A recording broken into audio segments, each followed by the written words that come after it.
In 1962, the desert still pretended to be empty. That was a lie it told men who built fences and wore badges. The Nevada test site stretched away in heat-shimmering sheets of nothing, but inside the wire there were maps of secrets. Tower foundations, instrument bunkers, antenna fields that pointed nowhere anyone would admit. Daniel Mercer arrived with a tool roll and a cover story. 28, civil engineer, subcontracted through Bechtel to inspect footings and guide wire tensions on a scatter of experimental antennae north of Groom Lake. Not radar, they said calibration structures. He signed the non-disclosure forms with a good pen and a bad feeling. He was a son of Bakersfield dust and oil field math, a man who trusted loads and angles more than people. He slept in a cinder-block dorm that smelled of hot tin and chalk, ate eggs under fluorescent lights, and learned the rhythms of a place where clocks kept 2 times, local and classified. The array lived in a shallow basin east of the dry lake bed. 30 white pylons set in a deliberate geometry that made no sense for radio or range finding. Each tower rose from a poured concrete pad Daniel verified with a tap hammer and a surveyor's level. Within tolerance, no spalling, rebar where it should be. Atop each mast sat a shallow dish without the usual feed horn, smooth face like a blind eye. Cables ran underground to a low blockhouse that hummed with air conditioning and secrecy. On Daniel's first morning in the basin, a guard with sunburned ears escorted him along the crushed gravel track. "You walk where I walk," the guard said, not unkindly. "You look where you're told. If you hear something, you didn't hear it." "Understood," Daniel said, because men who wanted to keep working said that word often. He set his level on a tripod and sighted the first mast, then the second, plotting them on a clipboard map. The pattern didn't match any antenna farm he'd worked. No circular array, no linear baseline. It suggested something else, a constellation of logic, as if a draftsman had traced stars he knew from some other sky. Inside the blockhouse, he met a man who introduced himself as Whitaker. No rank on his khaki shirt, no insignia, just a name and a voice that could have been friendly in a different life. "You're here for concrete," Whitaker said. "Keep the concrete." Daniel nodded. His eyes slid across racks of equipment. Oscilloscopes, signal analyzers, strip chart recorders drawing tight black hairlines on moving paper.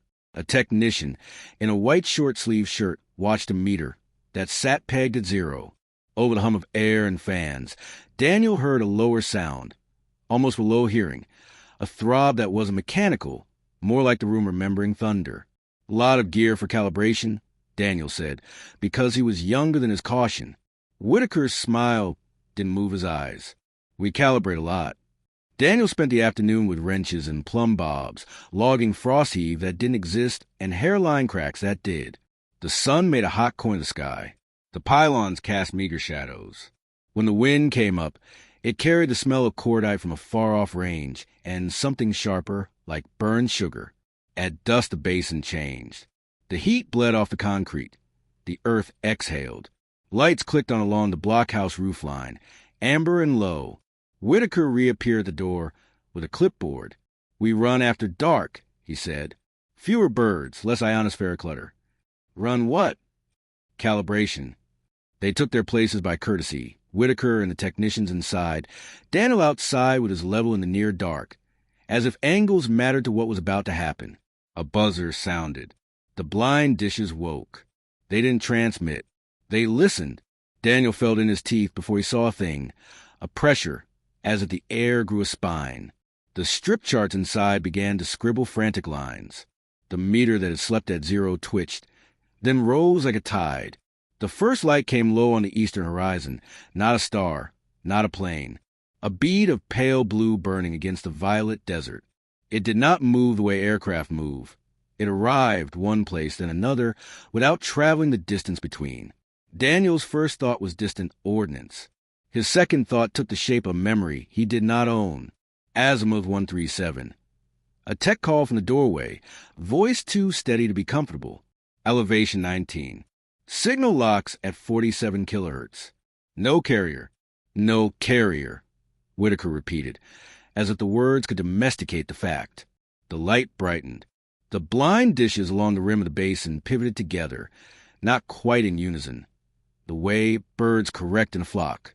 Daniel heard the low throb become a chord. 3 notes stacked so close they beat against each other. He set his palm against the nearest mast and felt the vibration in steel and bone. Reflection? He asked, to prove he still had a voice. Whitaker didn't answer. He was listening to something Daniel couldn't hear, the language of graphs. On the strip charts, the hairline traces braided, unbraided, found a rhythm, then broke it with deliberate cruelty. A technician adjusted the dial and lost color in his face. "It's talking," the tech said before he remembered not to. Whitaker cut him a look that landed like a slap. "It's noise." Outside, the blue point split. Not a flare or a spark. Division as clean as cell mitosis. 1 became 2, both steady, both wrong. They hung over the desert with the patience of things that have no stake in time. The dishes followed. Every needle swung. The chord gathered a 4th tone, deep enough Daniel felt it in his knees.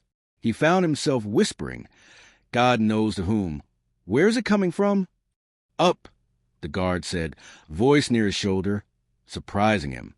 The man's sunburned ears gleamed in the light. "And not." They watched until the lights dimmed to a bruise, and the chord unwound to silence. The charts kept moving long after the sky went honest again, residue written in ink. Inside, under fluorescence, Whitaker signed the day's log with a precise hand. "Mr. Mercer," he said, not looking up, "tomorrow you'll recheck the east pads. We had movement last winter." "They're true," Daniel said, "within a 16th. Check them again." The pen clicked into a breast pocket. "And don't talk to anyone about the calibration runs. You're here for concrete." On the way back to the dorms, Daniel's escort let him walk ahead. The desert smelled like iron and heat. Over the black rim of the hills, a single satellite crawled, a slower, more human kind of wrong. Daniel kept his eyes on it until it slid into shadow. He showered underwater hot as discipline and lay in a bed that remembered other men.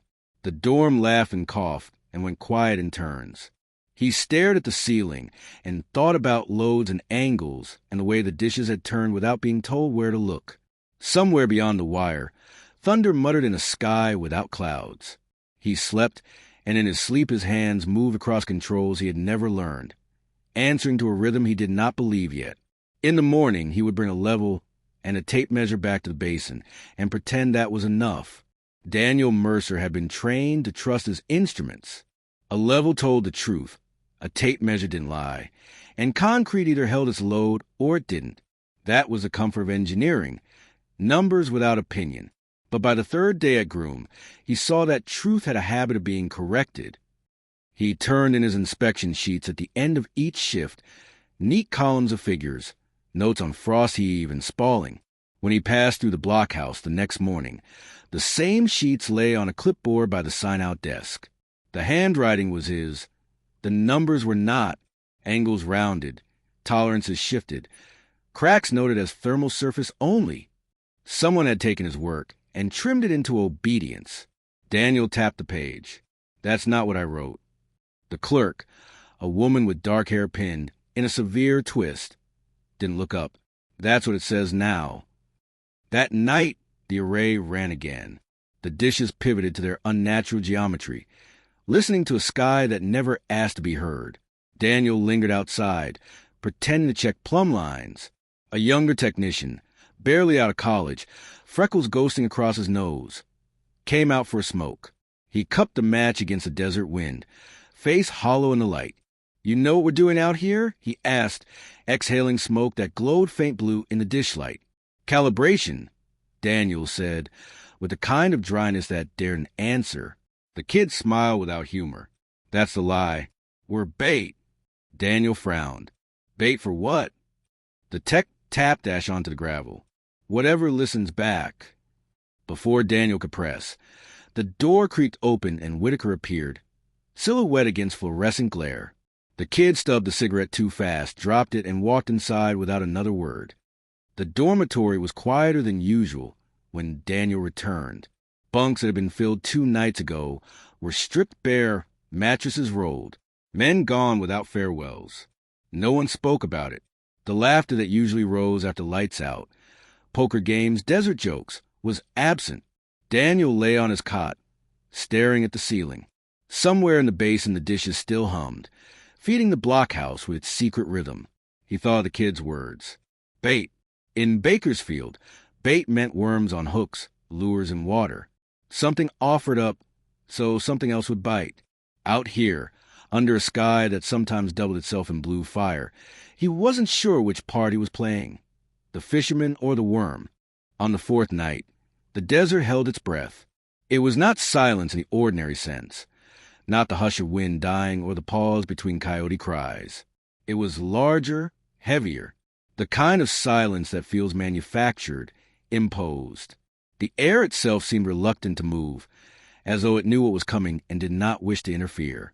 Daniel stood in the basin with his tripod, his hands fussing with adjustments he had already made twice over. He pretended to sight lines on pylons that no longer needed checking. He needed the motion, the ritual, something to disguise the tremor in his fingers. Around him, the great parabolic dishes hunched forward, all 30 of them, angled southeast in perfect choreography. They reminded him of flowers, sunflowers, tilting their faces toward light. But here the light was invisible, aimed at a sun no one else could see. Their metallic faces glinted faintly under starlight, an artificial garden listening for a harvest of signals. The blockhouse windows glowed faintly against the darkness. Inside, machines clicked and charts unrolled in steady rhythm. It had always unnerved him, that yellow glow in the middle of nowhere, like a lantern drawing insects. This time, though, there was no chaos. Through the open door, Daniel glimpsed the strip charts. In earlier nights, they had erupted in nonsense, jagged spikes, scribbled noise, confusion disguised as data. Tonight the pens moved with purpose. Thin, black traces uncoiled in loops across the paper, hair fine but unmistakable. Symmetry, deliberation. The pattern bent back on itself like the warp of a loom, weaving a fabric instead of scratching at random. The technicians leaned in close, faces pale, eyes fixed, their pencils slack in forgotten hands. One man's glasses had slipped down his nose, but he didn't push them back. Another mouthed numbers without speaking them, as if counting alone could impose sense. One of them broke the trance just enough to whisper, voice reverent and afraid in equal measure. It's repeating. The word sent a chill across Daniel's spine. Repetition meant structure. Structure meant intent. Then came the sound. At first, the desert seemed to exhale, carrying a vibration too clean to belong to wind. Not thunder, not the low organ chord Daniel had felt before thrumming in his ribcage like a second heartbeat. This was sharper, a blade of resonance cutting the air in perfect strokes. It sounded like glass being sung, thin, brittle, pure, and yet it carried weight. Each note arrived in a pulse, then left space, then returned, deliberate as breath. Cadence, pause, return. Whitaker's voice cut through, barked over the hum of machines. It's harmonic, nothing more, just resonance. He tried for command, but his voice cracked, betraying the splinter in his certainty. But Daniel heard it differently. He was no linguist, but had lived a lifetime in rhythm, in clocks, in engines, in the patterns of flight. And what sang across the desert now had rhythm the way words had syllables. The pauses were not gaps. They were punctuation. The youngest technician, the freckled kid who had muttered days earlier about bait, suddenly stiffened at his console, his back arched, his face drained of color. His hands shot to his headset, clawing at the earpieces as if they had turned molten. He tore it free and staggered, eyes wide, mouth trembling. It's in there. His shout cracked through the blockhouse. Not noise, it's... Whitaker slammed his hand down on the master switch, killing the console in a single violent motion. The room dropped instantly to silence. The sound vanished. The machines died. The desert swallowed its voice. Only the soft tick of equipment cooling filled the gap, mocking in its smallness. The kid collapsed into his chair, shuddering. His breaths came in ragged pulls, chest heaving like a diver surfacing too quickly from depths he should not have touched. No one moved to help him. Not one technician reached for his arm. Instead, 2 guards appeared as if rehearsed, boots heavy, grips firm under his shoulders. They lifted him up and walked him out through the open door, into the waiting dark, like he had never been there. For an instant, Daniel caught his eyes wide, desperate, pleading, a look not of fear alone, but of recognition, of connection. Then he was gone, swallowed by the night. Daniel stepped back from the doorway, heart hammering in his throat. His skin prickled as though the sound had brushed against him too, left residue in his nerves. He wanted to ask what the kid had heard, what had spoken through those tones. But the silence in the room was total and forced, and he dared not break it. Later, alone in his dorm, Daniel tried to steady his hands enough to write. They shook too badly to hold the pen at first, but he forced himself.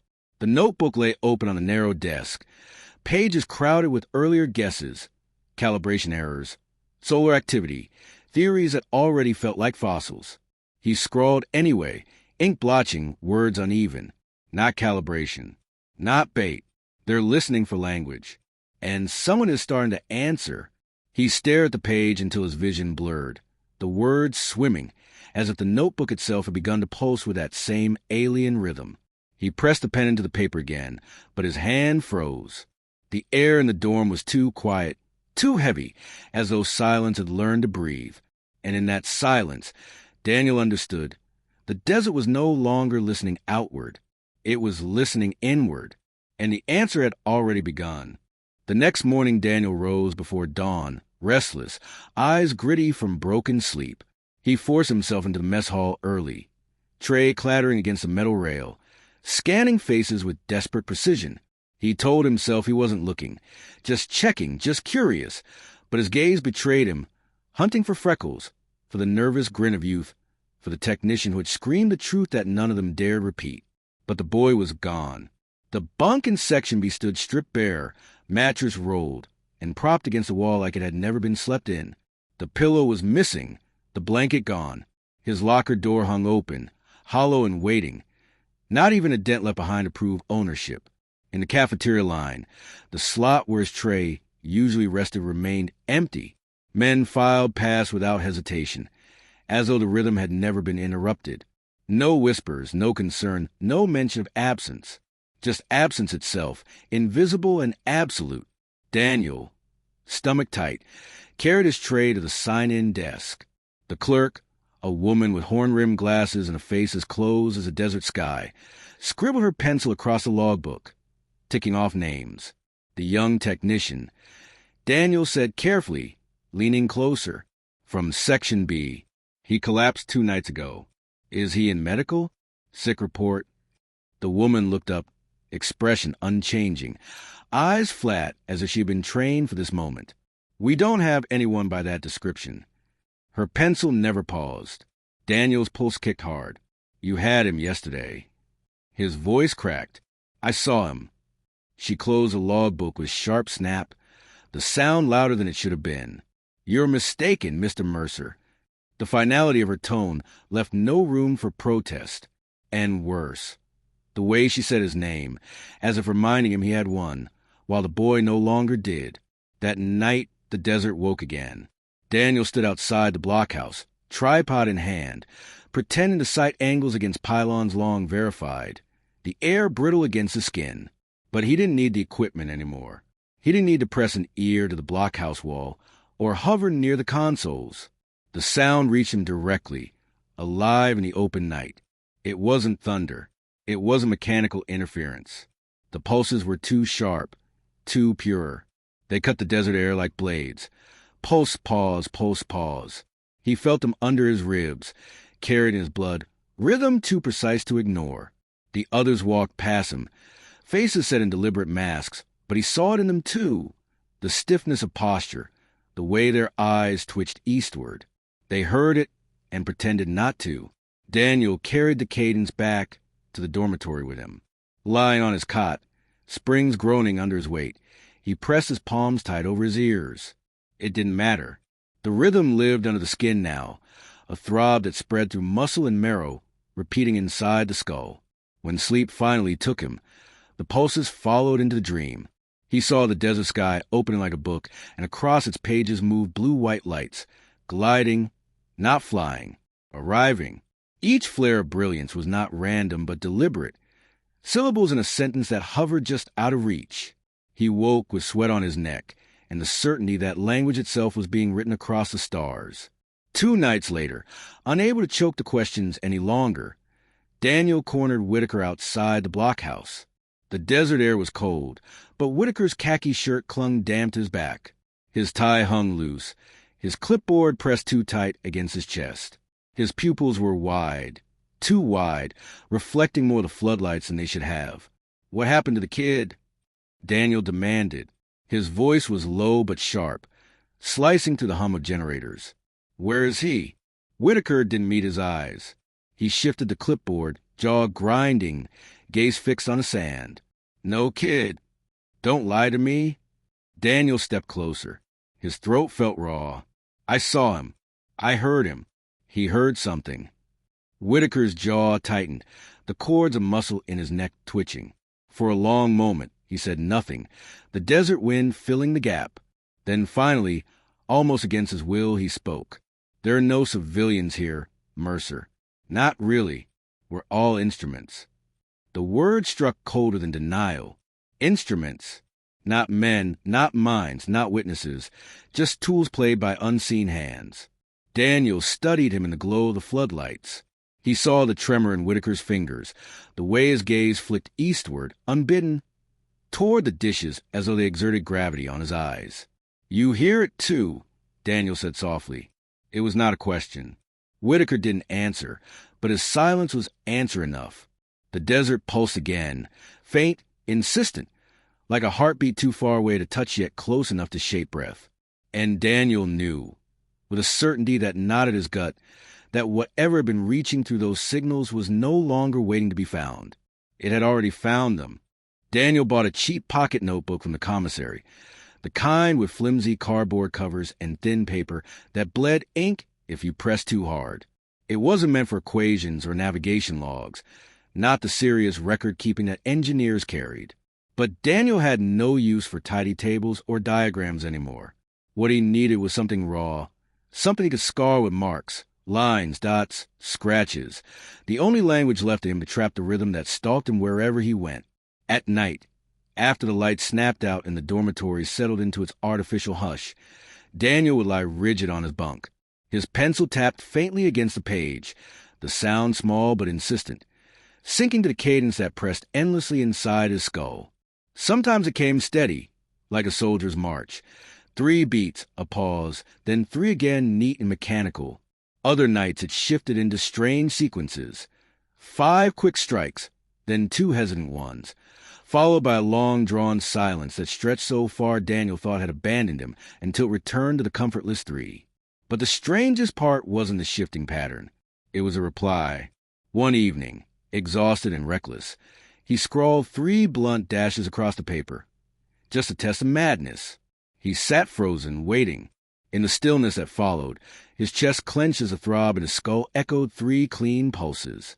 Not imagined. Not coincidence. An answer. Daniel snapped the notebook shut, so hard the pencil rolled off the bunk. His breath tore ragged in his throat, his eyes darting around the dormitory. Rows of bunks, men breathing evenly, no one stirring. The air was quiet, but quiet in the way of a room that listens. He pressed the notebook flat against his chest as though to suffocate it. For the first time since the signals began, he felt less alone, and that terrified him more than solitude ever could.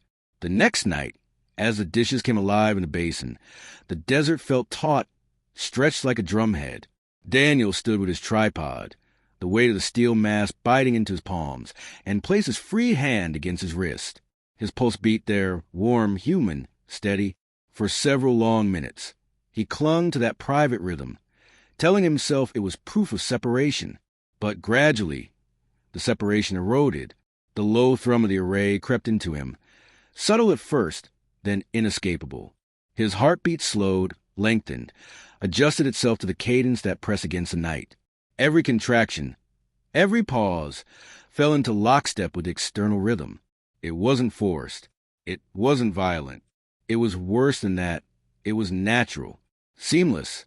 His body obeyed, as if it had been waiting for this alignment. Panic surged. Daniel staggered. clutching the mass as the desert tilted around him. A terrible thought rooted deep in his chest. If the signal stopped, if that cadence ended, his heart might end with it. His life no longer beat by its own measure. He had been annexed. At breakfast, the world seemed ordinary again. Spoons clinking, men grumbling about engines and sand and bad coffee.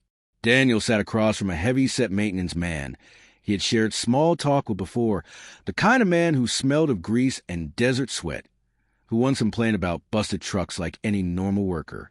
Seeking some fragile thread of reality, Daniel leaned closer, voice a bare whisper. "You hear it, don't you? At night. The beats." The man froze mid-motion, fork hovering over his tray.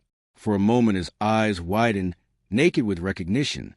Then they flicked sideways, quick as a bird, to the guard stationed by the door. His fork lowered slowly, his shoulders hunched. Without saying a word, he shook his head once, too fast, too hard, too absolute. A denial so violent it looked more like fear than truth. Then, as if the simple act of sitting near Daniel had poisoned him, the man scraped his chair back and left, food untouched, footsteps brisk toward the exit. Daniel sat alone, staring down at his own plate. The eggs had cooled into pale rubber, tasteless in his mouth. He chewed anyway, because it was motion, because it disguised a tremor in his hands. What did the man's denial mean? Was it fear speaking? Or something worse, that the man truly didn't hear it anymore, not because he was free, but because he was hollowed out, absorbed, that the cadence had already swallowed him whole, leaving only an obedient shell? Daniel opened his pocket notebook under the table, heart pounding with the risk of it. He dragged the pencil across the page, adding 3 new marks to the ones already crowding the paper. His handwriting trembled, but the message was clear enough. Still listening, he wrote beside them. The moment the graphite left the page, he felt it, a faint tremor in the paper under his hand, almost imperceptible, as though the notebook itself had shifted to acknowledge him. It was not his imagination. It was not air. It was reply. Daniel closed his eyes, hands still pressing down. The dorm, the mess hall, the desert, all of it faded for a moment. The only thing that remained was the rhythm, patient and watchful, like something vast bending down to listen. And he understood with a clarity colder than fear. It was not he who had begun writing to the signal. It was a signal that had been writing through him all along. The summons came at midday, when Daniel was bent over the west pads with his level, marking tolerances in the dust. Heat shimmered in waves across the basin, the great dishes frozen in their metallic bow as if listening to something beyond the horizon. He was halfway through a set of notes when a shadow fell over his clipboard. A guard stood there, broad-shouldered, mirrored sunglasses, expression unreadable. He held out a fresh clipboard. Cable inspection. East Trench. Report to the blockhouse. Daniel frowned, blinking against the glare. That's not my section. West pads are... It is today. The guard's tone was flat, final, the kind of voice that ended conversations before they began. Daniel swallowed the protest, rising in his throat. He wiped his pencil against his trouser leg, slipped his own clipboard under his arm, and followed. The heat felt sharper now, as though the desert itself disapproved. The East Trench, according to maps, was nothing more than a shallow run for utilities. Conduit for signal lines, a sleeve for power, covered with gravel. Daniel had expected to crouch with a flashlight, knock on pipes, scribble a routine report. Instead, the guard marched him past the open ground entirely, guiding him straight through the blockhouse doors. Daniel's steps faltered as they passed the main equipment rooms, rows of consoles and chart recorders humming in their usual precision. He had walked this corridor dozens of times. But now the guard steered him through a side door, into a passage he had never noticed before. The air changed. Cooler, drier. The walls narrowed, concrete giving way to something else. Stairs spiraled downward into earth, each step echoing hollow beneath his boots. At the bottom, Daniel's breath caught. These walls weren't poured concrete like the rest of the facility. They were lined with panels layered in copper mesh, thick and deliberate, the kind of shielding built not to keep weather out, but to keep signals in, or keep them from escaping. This isn't on the site maps, Daniel whispered. His voice carried too far in a hush, unnervingly loud. The guard didn't glance back. Keep moving. The first chamber opened before him in a rush of light and machine noise. It wasn't calibration gear, not the standard racks he knew. Rows of tape reels spun endlessly, spooling hiss into silence like breath into lungs. Oscilloscopes glowed with waves that crawled too neatly, too regular to be random static. Banks of switches and dials lined the walls, their needles trembling in perfect unison. And then, against the far wall, a glass booth, not large, just enough for a man to sit in. Cables fed into the chair, snaking toward a headset mounted above it. The sight made Daniel's throat tighten. Through the booth's window, he saw it. Chalk marks scrawled along the interior wall. Lines, dots, slashes, desperate attempt at recording rhythm before hands gave out, or before someone dragged the writer away. He stepped closer, breath fogging the glass. On a clipboard by the door, his eyes caught a column of names. Many were crossed out in red pencil. His stomach lurched when he recognized one of them. The freckled kid, the one who had collapsed, the one everyone now insisted had never existed. Concrete inspection, Daniel muttered, though his voice shook. He tried to force a smile, to pretend he believed the pretense. That's why I'm here, right? The guard's silence said more than words ever could. It was colder than a threat. They moved on, deeper. The second chamber hit him like a wave. The hum was stronger here, not just sound but vibration, rising through the soles of his boots, into his legs, into his chest. Strip charts papered the walls in continuous sheets. Black ink slashed across them like wallpaper written by machines. No chaos here. No noise. Patterns, waves and careful arcs ordered, alive. Daniel's gaze traced them helpless and felt his own chest respond. His pulse synced tighter to the cadence on the paper. His ribs ached with each beat. At a console, a technician glanced up. His eyes were glassy, pupils wide. He studied Daniel with a look halfway between pity and welcome. Then, almost to himself, he murmured, "New subject." The guard's voice cracked like a whip. "Shut it."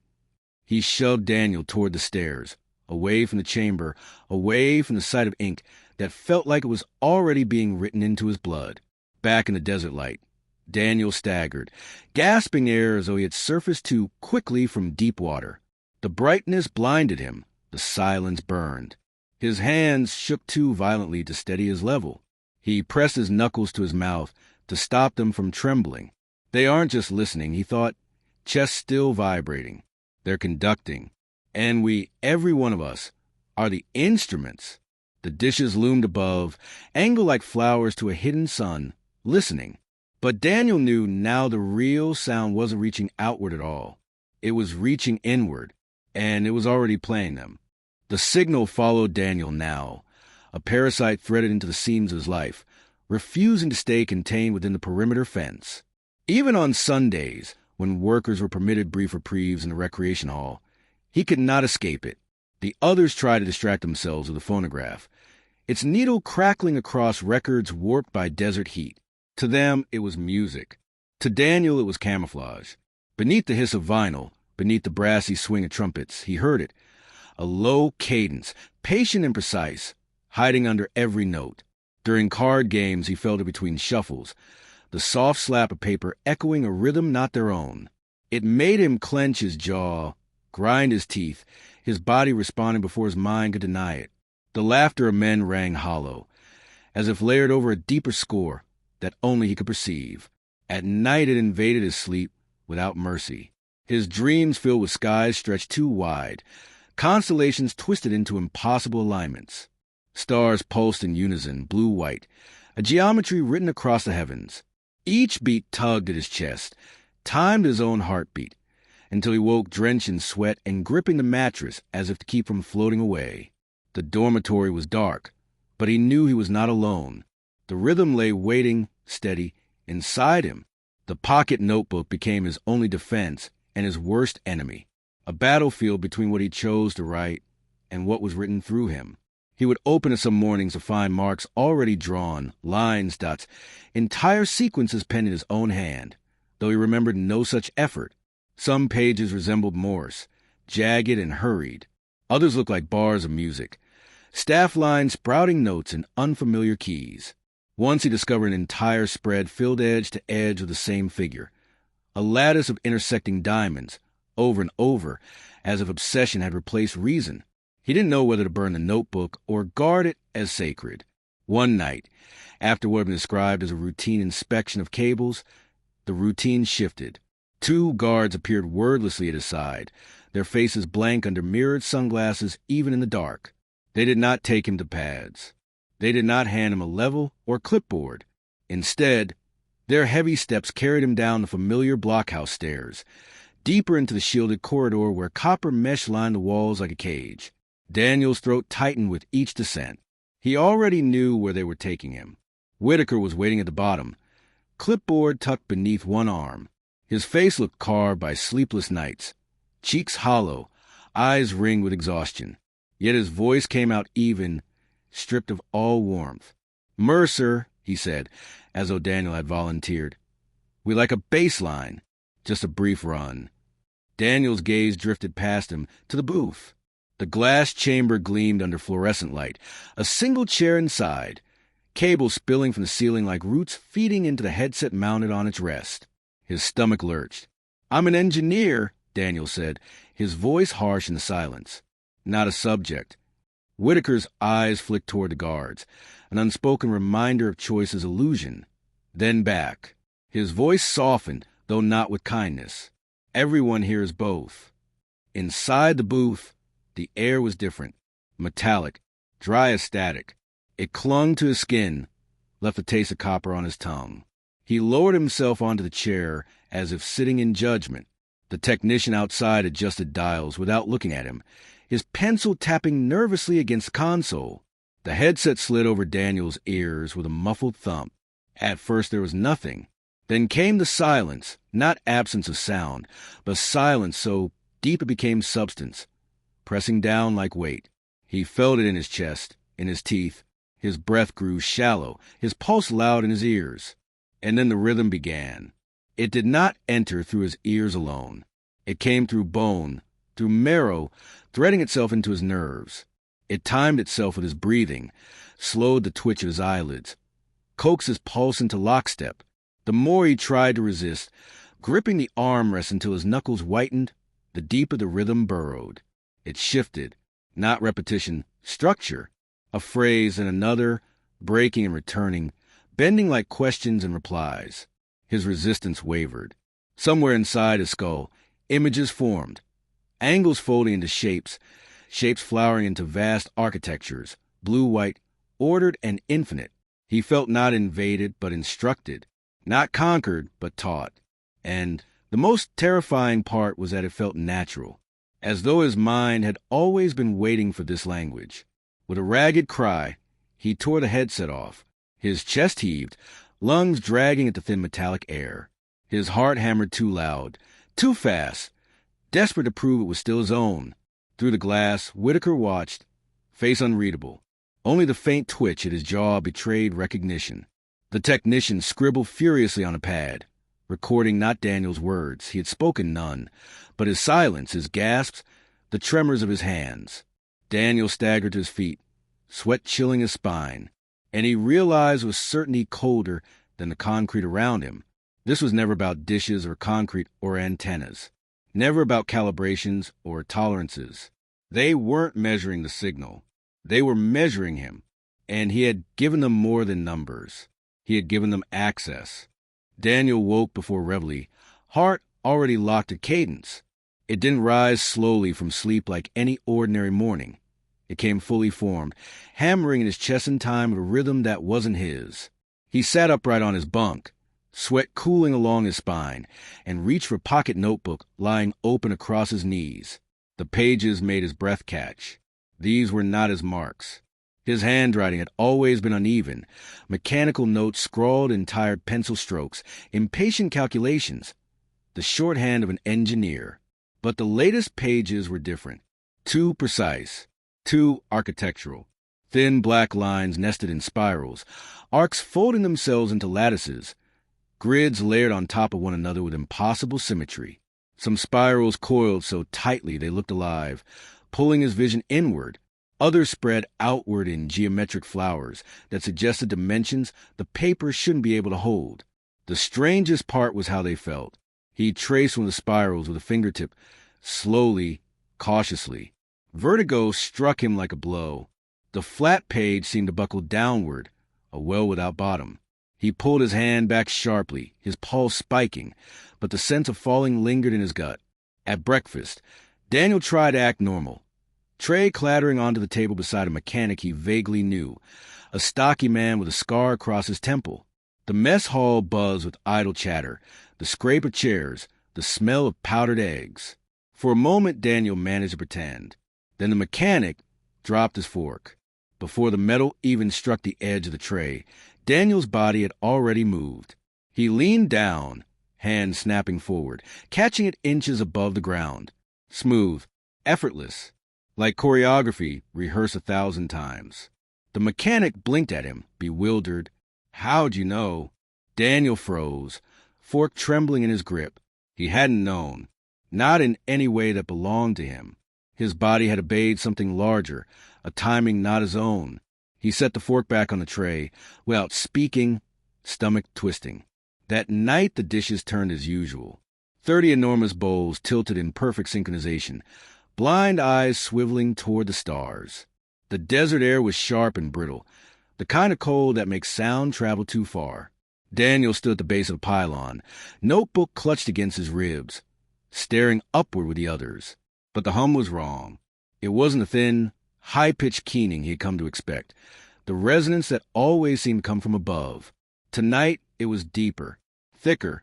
It rolled through the ground like a wave. Daniel crouched, pressed his palm against the pylon's steel support, and felt the vibration run down, not up. The earth itself was humming, the stone beneath Nevada carrying the cadence. He looked toward the blockhouse door. Whitaker stood there, pale under the floodlights, clipboard dangling limp from his hand. His control was a mask that had begun to crack. "You feel it," Daniel said, voice unsteady. Whitaker's lips twitched, eyes shifting toward the ground as though afraid it might answer. When he spoke, his whisper barely reached across the distance. "It's always been up there." But lately, his throat worked, jaw tightening. "It's below us, too. Inside the blockhouse." The confirmation was undeniable. Strip charts papered the walls, endless rows spilling across tables. In earlier nights, the traces had aligned neatly with celestial azimuths, coordinates pointing to the skies where the dishes listened. Tonight, the lines broke that pattern. Angles skewed inward, not upward. Trajectories that should have reached the horizon converged instead in the dirt beneath their boots. One technician muttered, voice strangled, "That's not possible. Not from below." Another hissed sharply, "Shut up," eyes darting to the guards by the door. Fear smelled sharper than ink in a room. Daniel ignored them, his gaze fixed on the charts, then dropped to his notebook clutched in his hand. He flipped it open, pages fluttering, until the latest lattices stared back at him. Spirals crossing into grids, diamonds intersecting into structures. He laid the notebook against the chart and felt his stomach drop. They matched, the shapes he had drawn in restless nights, with trembling hands and no memory of doing it, overlapped perfectly with the intersection points on the graphs. His notebook mapped what lay below the desert stone. Hidden architectures, buried structures, something vast waiting, answering. The realization hit with the weight of inevitability. The dishes were not only listening to the sky. They had never been only listening to the sky. They were tuned to what slept under their feet. And whatever it was had begun to answer, clearer, stronger, closer than ever. The base was fraying at the edges. It wasn't a collapse you could see in fences or in guard towers. It lived in people. Daniel saw it first in the technicians, the ones closest to the consoles, their faces washed in the pale green glow of oscilloscopes. They were men of numbers and precision, trained to record without interpretation, but the signal had begun to bleed into them. One murmured constantly under his breath, not realizing it until Whitaker's sharp voice lashed across the room. 3, 3, 3, he whispered, lips pale, eyes unfocused, like he was counting a rhythm only he could hear. Another, pen poised above his strip chart, tapped it against the desk.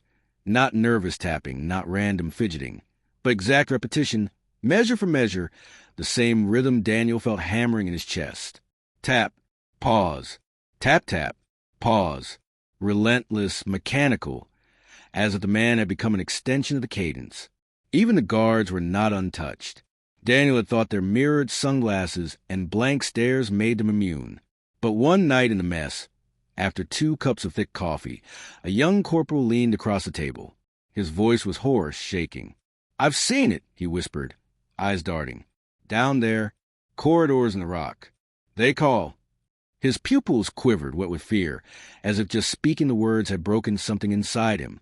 Before Daniel could ask, 2 senior MPs appeared at his shoulders. They gripped the corporal under the arms, lifting him up from the bench as though he were already condemned. The young man's eyes met Daniel's for a fraction of a second, pleading, desperate, and then he was gone, swallowed by the guard's silence. By breakfast, no one remembered him. No one dared. It was as though he had never spoken, never eaten, never lived on the base at all. Daniel tried to fight back. He had seen what surrender looked like, and he was determined not to follow. That night, he shoved the pocket notebook deep into the bottom of his footlocker, snapping the lock shut with a violence that rattled the metal. He swore to himself that he would not feed the signal with more marks. He would not scratch another line, not trace another rhythm, not let his own hand become a receiver. But in the morning, he woke with ice in his veins. The lock was intact, unbroken, the key still under his pillow, and yet the notebook lay open on his chest as if placed there by unseen hands. Fresh pages were filled with his handwriting, angles, spirals, lattices. He had no memory of drawing them, no sense of how long he had been working, no ache in his fingers to explain the density of lines. It was as though another self had borrowed his hand in the night and given it back before dawn. One sketch chilled him more than the rest. It was not abstract, not a lattice or spiral, but unmistakably a map. 30 towers in a ring, exactly like the array in the desert basin. Beneath them, black lines snaked downward, not random but deliberate, as if foundations had sunk into something deeper, corridors, vaults, structures unseen. At the center was a blank circle, unshaded, labeled in shaky script that looked both his and not his. One word, waiting. Daniel slammed the book shut, bile rising in his throat. He told himself he would burn it, but his fingers clutched it tighter, unwilling to let go. The following night, the array proved him right. He stood in the basin as the great dishes groaned to life, steel gears whining against the cold. Normally, they pivoted toward the stars in their eternal choreography, blind eyes listening skyward. But tonight was different. They did not tilt outward. They turned inward, one after another. The 30 dishes angled toward one another, aligning into a geometry that had no meaning in radio science. Their positions locked into a lattice too deliberate to be accident, too alien to be experiment. For a heartbeat, Daniel saw it. The exact same pattern he had drawn in his sleep, the same geometry etched across his notebook in shaking hand. The desert floor trembled. It wasn't imagination.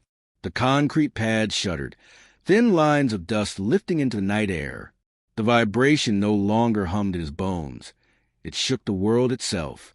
Inside the blockhouse, the strip charts went berserk. Pen stabbed deep black scars into paper, slashing across the rolls as though the machines were no longer recording but screaming. Technicians shouted over one another, voices breaking, orders collapsing into chaos. Daniel pressed his palm against the nearest mast. It didn't vibrate like before. It moved, a slow, undeniable motion, a shifting as though the steel itself were being tugged from below. The ground was no longer solid. Something beneath the Nevada desert was stirring, and it was no longer answering from the stars above. It was answering from below their feet. Whitaker found Daniel outside the mess hall after dusk. The desert sky was a bruised violet, bleeding into black at the horizon, the last trace of daylight vanishing behind the jagged ridge. The air carried the faint tang of dust and machine oil, the smell of a place where steel had bitten too deep into stone. The array stood against the twilight like a congregation of giants, 30 dark silhouettes, frozen in anticipation, blind eyes waiting for command. Whitaker looked nothing like the man Daniel had first met weeks before. His shirt was rumpled, collar loose, tie hanging like a noose half undone. His clipboard was gone. His hands trembled as though he'd been holding something invisible all day and had finally let go. For the first time, Daniel didn't see the officer, the man barking corrections, hiding behind procedure. He saw a man circling the edge of collapse. "Walk with me," Whitaker said, voice quiet, almost pleading. They moved toward the basin, boots grinding gravel in rhythm that felt too deliberate, too close to the cadence Daniel carried in his chest. For a while, neither spoke. The towers loomed higher with every step, black ribs against the wounded sky. The desert wind whispered across the pylons, carried with it a sound that wasn't sound at all, an expectation, a breath held by the earth itself. Finally, Whitaker murmured, "I know you've seen it." His eyes did not leave the towers. The charts, the ground moving, the drawings you don't remember making. Daniel stopped dead, his pulse spiking. "How do you—" Whitaker's smile was thin, humorless, a crack in stone.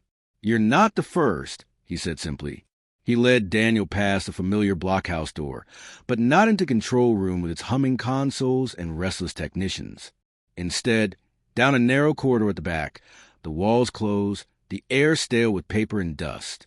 They stopped before a small office Daniel had never noticed before, its door unmarked, its windows shaded. Whitaker unlocked it with a key from his pocket and ushered him inside. The room was barely more than a cell, a desk scarred with cigarette burns, 2 chairs, and a filing cabinet dented, as if someone had once tried to pry it open.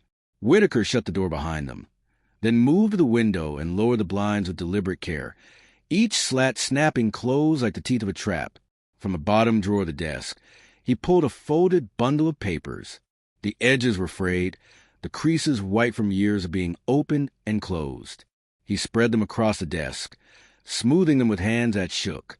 "These aren't ours," Whitaker said, his voice quieter now, almost reverent. Daniel leaned closer. "Blueprints, but wrong. Not the clean geometry of Corps engineers, not the orderly cross-sections of Army surveyors. These were stranger. The diagrams showed the basin, the placement of the 30 towers, but the lines twisted with curves that seemed to follow no human convention. Cross-sections of the ground beneath were annotated with symbols Daniel couldn't decipher, shapes that echoed the lattices in his own notebook, angles bent into spirals, grids nested inside grids, as if someone had drawn not machines but intentions. Whitaker's eyes were fixed on Daniel, measuring his reaction. "They came down through channels in 59, he said softly. No signature, no author, no explanation, just instructions. The Corps was told to build the array exactly as drawn. They called them calibration structures." He gave a short, bitter laugh. "Calibration, as if we didn't know better." Daniel traced one line with his finger. It curved into a spiral, unbroken, leading inexorably toward the circle at the center of the basin. His stomach turned cold. He had drawn the same spiral himself, in the dead of night, not knowing why. "You built an antenna," he whispered. "Not to the sky. To talk to something underground." Whitaker's gaze flicked to the door, then back. His voice was a thread, nearly lost in the hum of the fluorescent bulb. "Not to talk," he corrected. "To listen, and to prove we could hear it." That night the array hummed again.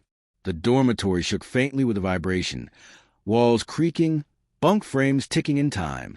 Daniel lay flat on his cot, arms rigid at his sides, staring at the ceiling as if it might peel open.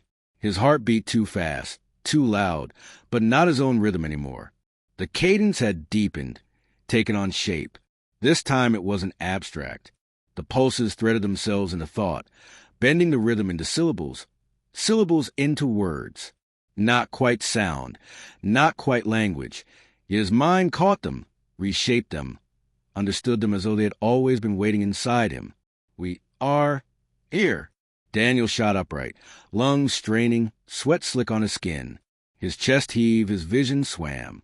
He pressed his palms to his face as if he could block the message, shut it out, but the words had already carved themselves into him. The signal was no longer rhythm. It had crossed the threshold into language. and it was speaking inside his own mind. Daniel tried not to think back at it. He tried every trick he could imagine, desperate for walls to build inside his own skull. He forced baseball scores into his head. Endless innings, numbers looping back on themselves. He recited multiplication tables, stammering through the sevens until the rhythm faltered. He even walked to the steps for pouring a clean footing. Measure, brace, pour, cure, strip. Anything but the cadence.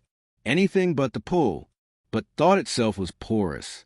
The silence of the desert dorm wasn't silence at all. The moment his concentration slipped, the rhythm seeped back through the cracks. Patient, insistent, waiting. It didn't shout, it persisted. Like water against stone, it eroded his resistance by existing. And when his fear coalesced into words, I hear you, I hear you, God help me, I hear you, the signal bent to meet him. You hear. The syllables weren't sound, not truly. They were sensation translated into language. The meaning bloomed inside his head with the inevitability of breath.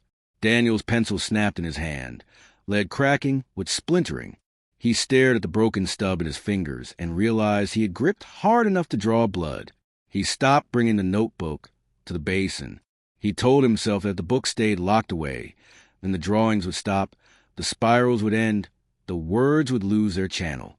He wrapped it in an undershirt, shoved it to the bottom of his footlocker, and pressed the lock closed with finality.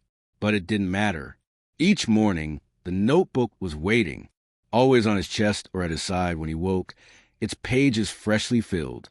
And his own handwriting spilled across them, jagged, feverish, scrawling phrases he had no memory of composing. We are here. We are below. You learn. The words crawled like insects across the paper. Some pages bled into strange hybrid of English and the alien symbols.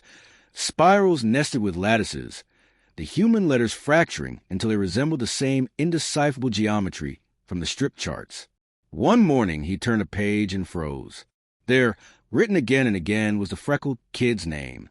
Each repetition looked less human, letters dissolving, deforming, until the final iteration had collapsed entirely into angles and curves. The name had been swallowed by the pattern. Daniel shut the book with shaking hands, bile rising in his throat. He told himself it was coincidence, his mind playing tricks. But deep down he knew the truth. The notebook was a ledger, and names could be erased into the geometry. By the end of the week, the guards no longer pretended. Before, their shadowing had been irregular. An escort in the basin one day, a glance across the mess the next, an unmarked sedan by the fence at dusk. Now it was constant. They followed him everywhere. 2 steps behind in the cafeteria line, their rifles slung, but ready, stationed at the door of his dormitory, silent sentinels who watched even as he tried to sleep, pacing him on the catwalks of the basin, their boots crunching in rhythm with his own. He was no longer a worker or even a suspect. He was a subject under glass. Whitaker avoided him in the open. But Daniel caught him once, in the dim light of the blockhouse hallway. The clipboard in Whitaker's hands trembled, pages rattling faintly. Their eyes met for a moment. An exchange stripped of pretense. Whitaker's gaze held fear, resignation, and a plea Daniel couldn't decode. Then the officer looked away, spine stiff, retreating down the corridor without a word. They knew. They all knew. That night, the pulses pressed harder. Daniel lay rigid on his cot, the dormitory's silence heavy as a tomb. The cadence rose inside his skull, no longer content with rhythm, no longer content with implication. The words arrived with clarity, heavy as orders delivered by a commander whose authority could not be questioned. You hear, you learn, you follow. Each phrase struck like a hammer. Not suggestion, not persuasion, instruction. His fists clenched until his nails cut crescents into his palms. His breath came shallow, ragged, fighting against the pull. And the worst part wasn't the words. It was a steady, traitorous beat of his own heart, perfectly timed, perfectly obedient, keeping cadence, ready to obey. The order came on plain paper and signed, medical check, 0900 hours. No explanation, no refusal possible. It had been slid under his dorm door sometime before dawn, the edge catching on the concrete, like a whisper that didn't want to be heard. The sheet smelled faintly of oil and dust, the desert already working itself into the fibers. No letterhead, no initials, just that staccato instruction for words that left no hand to blame and no seam to pry. Daniel read it twice, then a third time even though the words did not change. He held the page up to the window, as if watermarks or secrets might bloom when backlit. Nothing. Blank as the sky before the dishes woke. At 8:57 the knock came. Not a rap, so much as a flat authority of a fist that knew the hinges would open. A guard in mirrored sunglasses filled the doorway, jaw set, boots already angled outward toward the stairs. He didn't ask if Daniel was ready. He didn't offer a route or a reason. He just turned and expected to be followed. Daniel slipped on his jacket, because ritual mattered even when nothing else did. He left the pocket notebook on the cot and told himself he was choosing to. The corridor outside smelled of coffee gone bitter and the tired leather of old boots. Somewhere a radio bled a burst of static and then choked itself quiet again. The guard never altered his pace. They took the familiar stairwell into the shielded wing. Familiar didn't mean easier. Concrete steps drummed under their weight, the well of the stair chewing at their breath. Fluorescent tubes hummed and flickered, one in every four coughing out a strobe that made the world stutter. The yellow safety stripe painted along the lip of each step had been scuffed down to pale tooth marks. At the first landing, the guard's shadow split from his body and then fused back. Daniel watched it as though the split meant something. The air changed by degrees. First cooler, then drier, then tasting faintly of coins rubbed between fingertips. He swallowed, and the copper stayed. At the bottom corridor, the ceiling lowered, and the walls narrowed enough to steal the illusion of choice. The familiar side door to the glass booth stood ajar, the headset's black cups dim in the mutter of old light. They didn't lead him there. Instead, the guard angled Daniel through a second door he had never seen open. The hinges groaned like something waking with reluctance. Inside, a larger chamber that pretended to be clinical by flooding itself with white. White walls. White ceiling, it seems too perfect. Tile so clean it reflected the fluorescent tubes in double lines, the room seeing itself and growing brighter for it. The only color came from the steel, the rubber, the cable insulation, industrial black and gray in heaps that looked like shed skins. A cot rode the center of the room, bolted the floor on plates and threaded rods. Nothing in it suggested rest. On a stainless tray beside it lay electrodes already wired into a loom. Curls of adhesive pads with their edges lifting in the stale air. Copper snap fasteners winking, gel domes catching light. Leads twisted into a harness thick enough to wrap a chest and make it property. A man in a lab coat waited at the tray. Civilian cut to the coat, but that meant nothing down here. Older, hair thin to a figure 8 across his scalp. Eyes roughed raw by nights that gave no sleep. In the sag of pocket cloth, Daniel could read pens, folded forms, a small screwdriver, a coil of resistors and wax paper. A man who fixed things and had come to understand what could not be fixed. Just routine vitals, Mr. Mercer, he said without looking up. The voice was dry, worn smooth by repetition the way a river stones its bed. For your safety, for your safety.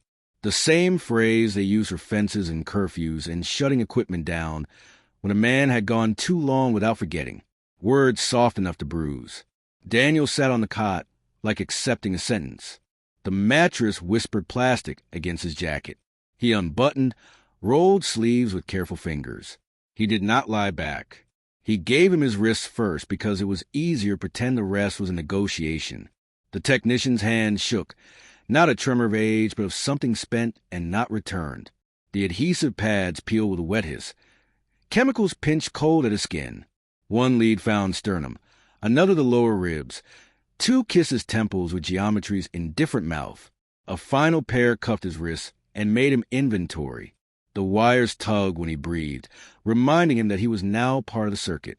The technician smoothed tape with the heel of his palm and marked each placement on a diagram with small, neat crosses. He did not make eye contact. He did not ask questions. The pencil scratched and the paper accepted being scarred. "Lie back," the technician said, already turning to a console with a spooling chart. Daniel lowered himself until the ceiling was a white field that could not be climbed. A fluorescent tube showed a hairline crack full of dust, a flaw in the supposedly seamless. The room's corners seemed further than they were. He felt their angles like a pressure behind the eyes. The guard moved to the door and set his back to it, mirrored suns offering the room to itself again and again. The technician toggled a switch. A green pilot lamp took a breath and held it. The chart paper snared the roller and then slid clean. Daniel's heart announced itself along the margin in peaks and plateaus, black ink turning breath into geography. The pencil began its note-taking again, and never once lifted to consider if there might be another hand on the line. The hum began the moment the door sealed. Not the thin burr of ballast or the throat clear of old fans. Not the broad furnace of distant HVAC. From below, as if the foundation had been baited to resonance and taken it. Daniel felt it first in the pad slicked cold to his ribs, a tremor small as a moth wing. It pressed lightly, withdrew, returned, cadence, not pressure. The monitor's needle jerks sharpened into spikes. Lines on the chart jumped clean and then jumped again, as if a second heartbeat had caught the first by the elbow and taught it new steps. The technician angled his head, listening with his pencil. He didn't look up. He didn't need to. The line told him what mattered. The hum grew. It gathered shape the way fog gathers a coastline when sun hits it. Edges revealed where none had seemed to be. It wasn't loud. Loud could be shut out by ears. It was certain. Certainty threaded his bones. Found marrow. Knotted breath to a metronome older than lungs. It pressed his eyelids from the back and painted there steady strokes, a geometry that wasn't content with being imagined. The white ceiling bled into pattern. Not dreams, because dreams grant the mercy of knowing you awake. Not abstractions, because abstractions float free of weight. Corridors. He saw them not despite the eyelids, but because of them. Galleries beneath stone, deeper than basements, older than poured concrete, ribbed with luminous struts that were not lamps, but something that had never needed to learn how to be light.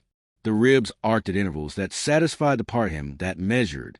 Between them, walls breathed, expanding and easing in a rhythm that matched the line on the chart and the muscle in his throat, as if architecture had found a pulse and borrowed it. Machines nested in chambers, their surfaces without weld or seam.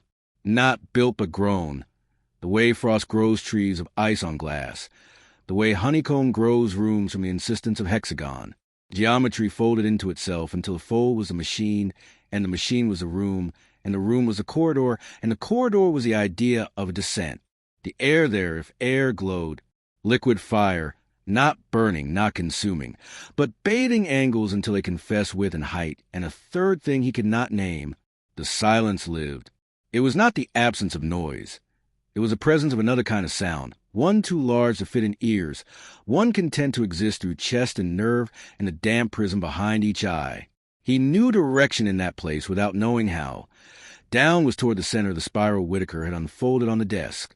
North was toward a promise the dishes had been turning toward long before he learned their names. Back in the white room his hands had closed into fists without asking him. He felt his fingernails press crescents into his palms, and understood that pain was the last lever he still owned. Subject responding, the technician muttered, voice scraping up from a throat that had used those words too often. Flat, almost bored, or maybe deliberately made so, like a curtain pulled over a window. The pencil ticked a new note. The chart accepted another length of proof. It's not noise, Daniel said. The words came out raw, dragged through sand, half plea and half anchor. It's real. It's under us.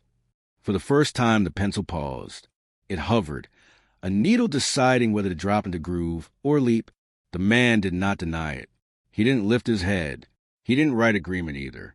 He let the silence do the math that words would only scare. The cadence curved. It stopped pretending to be a line and became a path. Where his fear gathered in his throat, the rhythm made room for it and change stepped to meet it. Not dominance, but accommodation. The way a hand learns another hand in the dark. Images pressed harder until they were not images but instruction, angles into shapes, shapes into architectures, architectures into something vaster and more obedient to laws he did not own. He felt not invaded, because invasion implies borders, but taught, because teaching assumes a lesson was already hidden in the student. He lifted his head like a weight and yanked at one of the wrist leads. The tape snapped and left a wet stain on skin. The monitor hiccuped and then forgave him. Breath came back like he had found it in a pocket. The room flooded with the noise of his own body and the world's ordinary machines. The corridor stayed behind the eyes a moment longer and then bled away into afterimage. Enough, the technician said softly, as if to himself. He stood, moved with the collapsed posture of a man trying not to disturb a sleeping child, and flipped the latch at the door. Air sighed, pressure equalized with a relief that felt unearned. He unwound leads with the unworried competence of someone who could do it in darkness and perhaps had. The pads made small, wet kisses coming free. He lined them like coins on the tray. He made a column of notes that did not include the word corridor. When the session ended, Daniel stood too fast and discovered how much the room had decided he belonged to it. His knees threatened to choose the floor for him. He chose the wall instead. The guard did not offer an arm. The technician did not glance up. The door opened, and the corridor outside poured toward him like a river finding a hole. He climbed the stairwell with the fragility of a diver who had stayed too long and wasn't yet certain which way the surface lay. Each landing felt like a surface that might hold. Each flight beyond it felt like a promise that might not. The concrete smell returned, damp chalk and old paint, and the iron breath of rebar. He counted steps again to bind the world to a number it could not argue with. He lost count twice and had to start over. At the final door, the guard palmed the push bar, and the desert night hit Daniel, like air with a memory. Cold slid down his wet face. Stars punched hard through the thin atmosphere. The array stood black against the sky, edged in iron. The towers not moving yet, eyes closed in prayer. It wasn't the same desert. Every shadow bent into angles he could name if he chose to. He refused to choose, and still they offered their nomenclature. Every horizon line curved inward, shy of meeting itself like a bowl beginning to declare its shape.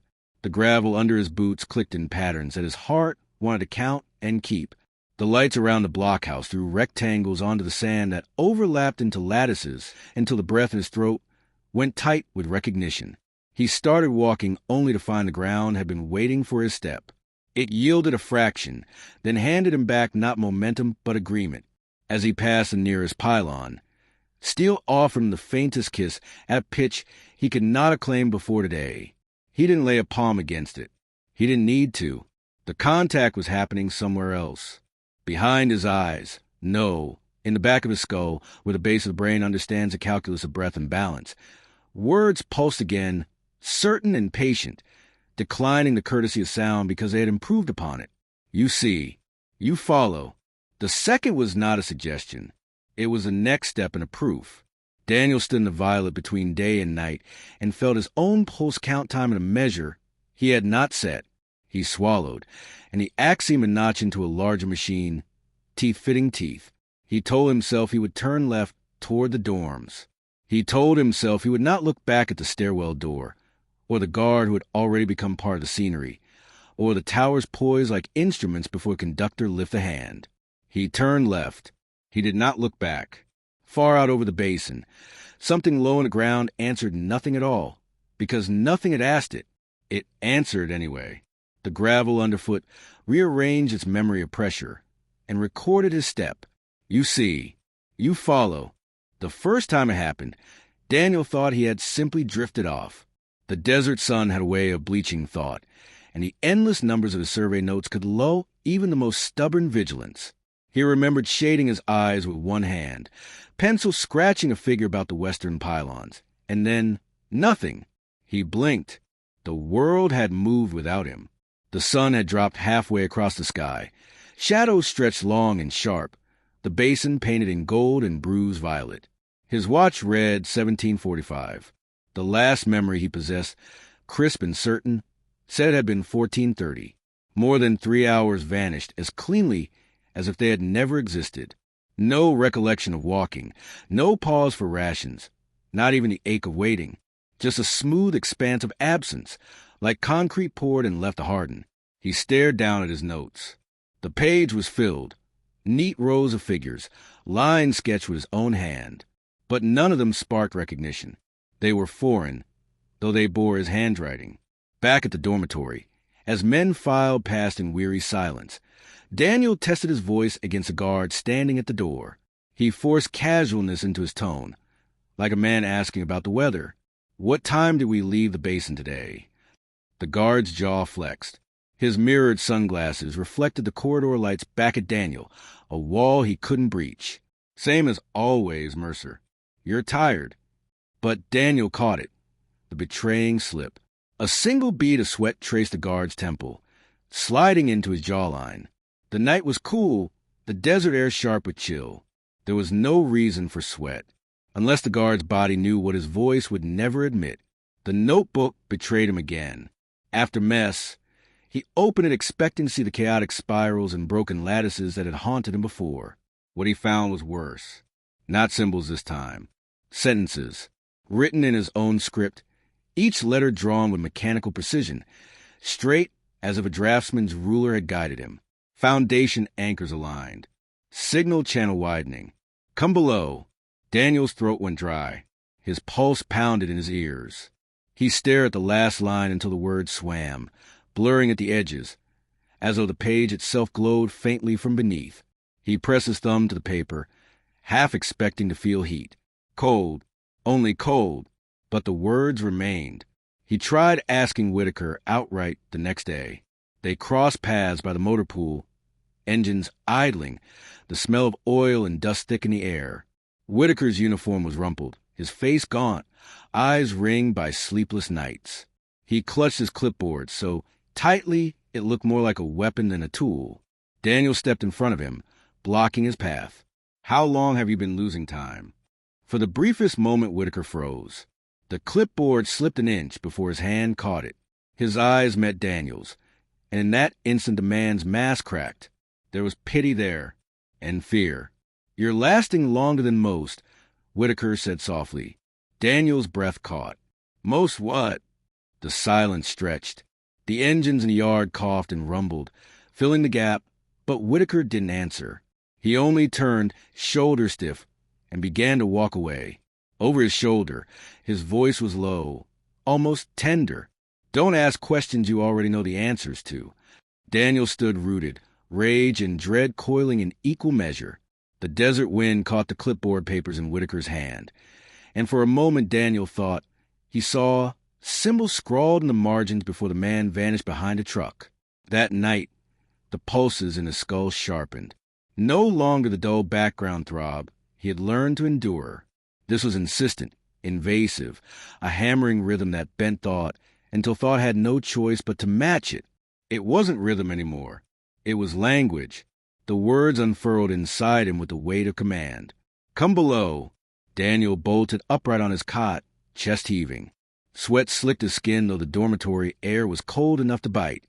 His hands trembled as he dragged the notebook into his lap. It was already open. The page glowed faintly, as if lit from underneath by a lantern buried deep in the paper's fibers. And there in his own script, the phrase pulsed again and again. "Come below. Come below. Come below." His breath came ragged, heart hammering not against his ribs, but in perfect cadence with the signal. He pressed his palms to his temples, whispering, "No, no, I won't." But the notebook glowed brighter. The command was no longer suggestion. It was destination. By now, Daniel had learned to read the small betrayals in everyone around him. They were never spoken aloud. No one dared, but they leaked out in tremors and silences in the way bodies carried themselves. The guards, who once moved with mechanical confidence, now faltered each time their patrol carried them to the basin center. Their boots slowed, their shoulders tightened. Some even cut wide arcs around the precise middle point where the 30 pylons converged, as if an invisible pit yawned there. The technicians betrayed themselves with their pencils. They scribbled notes furiously on their clipboards, eyes locked to paper, refusing to glance at the ground beneath their own feet. The silence between them was louder than the hum of the array. Nobody joked anymore. Nobody cursed at jam tape reels or broken pens. The only sound was graphite scratching in frantic strokes. Even Whitaker, once rigid as rebar, had changed. He kept his clipboard pressed tight against his chest, clutched like a shield. His posture had shrunk, his gaze slipping past Daniel, as if seeing him too clearly might invite recognition. His eyes lingered anywhere but the basin's core. None of them looked directly at the ground where the pylons met. Something was there. Something they all knew. Something they refused to name. Daniel fought the voice the only way he knew, by trying to bury it under noise of his own making. Each time the words pulsed through his skull, "Come below," he bit down on the inside of his cheek until the copper taste filled his mouth. He clenched his fists until the tendons burned. He forced his mind into the narrow alleys of distraction. Multiplication tables, oil rig schematics from Bakersfield, baseball scores from long ago, anything that wasn't command, anything that wasn't the cadence. But resistance had a price. The first lap stole 20 minutes. One moment he was hunched over survey stakes in the basin. The next he was staring at the same stake. The sun shifted. The men around him moving on as though no time had passed. The second lapse gutted nearly 3 hours. He came to in his bunk, boots caked with fresh mud, hands trembling. His notebook lay open across his chest. The pages were filled edge to edge with lines he hadn't drawn. Spirals narrowing to needle points, corridors arrowed downward, staircases sketched in hasty strokes plunging into black. Daniel's pulse hammered, the blood in his ears drowning out thought. The message was clear as stone. Resistance didn't stop the call. Resistance only delayed what was inevitable. The next evaluation session stripped away even the pretense of procedure. No headset, no electrodes, no cot or wires to suggest a test. Just Daniel seated in the white-walled room, alone, while the pressure built from all sides. The hum seeped into him, pressing not against skin but against marrow. It had weight. It filled the chamber like water, dense and inescapable. His breath came shallow, each inhalation stolen from something larger. This time there were no rhythms disguising themselves as patterns. The words came clear, clipped, precise, like orders shouted across a flight line. Align. Move inward. Foundations waiting. Each syllable landed in his skull with the authority of command chain that had existed long before armies or airfields. Daniel gritted his teeth. He wanted to shout back, "I'm not yours. I don't belong to you." But the word snagged in his throat, trapped there by something heavier than fear. His body trembled, every muscle humming with the traitorous urge to obey. Back in the blockhouse corridor, sweat still clinging to his back, Daniel acted without plan. The hallway was empty, guards elsewhere. A side office door had been left ajar. He slipped inside, shutting it behind him with a hand that shook more from certainty than from nerves. Blueprints cluttered the table in roll bundles, red pencil marks scarring their edges. He spread one open, the paper stiff, smelling of graphite and desert dust. What he saw stole the air from his lungs. Not just the basin, the tunnels. Dozens of them, spiderwebbing beneath the test site. Some shallow, curling under the pylons like roots. Others plunging deep, drawn in long strokes that vanished off the edge of the paper into unmeasured black. Each line carried numbers, measurements, angles he half recognized but didn't want to. All of them converged at the same place. The circle at the basin's heart. His fingertips left sweat marks on the page. In one corner, neatly written in Whitaker's tight script, was a note that chilled him more than the drawings themselves. Depth unmeasured. Do not excavate. Daniel's palms went slick, the blueprint slippery under his hands. He saw again the mud on his boots, the spirals in his notebook, the words pulsing in his skull. The circle wasn't waiting to be excavated. It was waiting for him. And whatever lay below had already begun calling him by name. They didn't bother with excuses this time. No orders slid under doors. No polite summons disguised as evaluation. No clipboards with carbon copies for files that didn't exist. Just the sound of boots in the dormitory corridor after midnight. Daniel woke before the door opened, heart already racing as though his body had been worn before his ears. 2 guards filled the doorway, faces half-shadowed under their helmets, rifles slung but not quite at rest. They didn't announce themselves. They didn't give him time to ask questions. "Dress," one said. The other only nodded toward the stairwell. Their voices were dull, drained of anything that might resemble choice. Daniel obeyed, pulling on his jacket with fingers that shook not from cold but from inevitability. He left his notebook on the cot, though he had no doubt it would be waiting for him when he returned, already filled with words he hadn't written. If he returned. They led him down past the shielded rooms he already knew too well, past the chamber of electrodes, past the glass booth with its headset. The air grew heavier, mineral, as if each step pressed him deeper into the Earth's unwashed lungs. The stairwell ended in corridors Daniel had never been shown before. The walls sweated moisture, concrete giving way to raw stone where the finish had never been completed. Electric lights thinned, bare bulbs strung at intervals along conduit that bent away into blackness. Each bulb cast a halo too small to push the dark back, so they moved through pockets of shadow stitched together by faint, fragile light. The guards walked ahead, boots loud on the stone, the echoes carrying forward as if announcing their arrival to something waiting. Daniel followed, every step swallowed by the rhythm already beginning to tap in his jaw, in the hinge of his teeth, in the pulse along his throat. At the end of the corridor, a steel door loomed, its paint blistered with age, surface scarred by rust that had eaten in jagged blooms. Bolts as thick as wrists sealed its frame. The hinges had bowed with the weight of decades. One guard slung his rifle and reached into his belt. He pulled out a key longer than Daniel's hand, blackened, heavy, ancient in a way that had nothing to do with age. The man inserted it into the lock, braced his shoulder, and turned. Metal groaned. The mechanism gave reluctantly, coughing a shower of flakes onto the floor. The door opened. A tunnel yawned beyond. Not a corridor finished by engineers. Not a surveyor's design. This was something rougher, rawer. The stone was jagged, gouged by blasting powder, or drills that had been abandoned before the work was finished. The walls curved unevenly, as though the earth itself had resisted the intrusion. It looked like a passage miners might walk once, then seal forever after what they found on the other side. The air was cooler here, damp, heavy with the scent of wet earth. But beneath the mineral musk came another note, faint but sharp, ozone, that electric tang of storms or machinery. Impossible underground, and yet undeniable. They gave him no instructions, no clipboard, no briefing, no word of reassurance, just a flat gesture forward. Daniel stepped into the tunnel. The dust under his boots was fine, almost silky, coating the rock like ash. His first step slipped, heels skidding, hand darting to the wall for balance. The surface met his palm with a shock. Grooves ran along the stone, shallow but distinct. He crouched to see better. Marks crisscrossed the wall in chaotic patterns, scratches, slashes, gouges. At first he thought they were tool marks, the kind left by chisels or drills.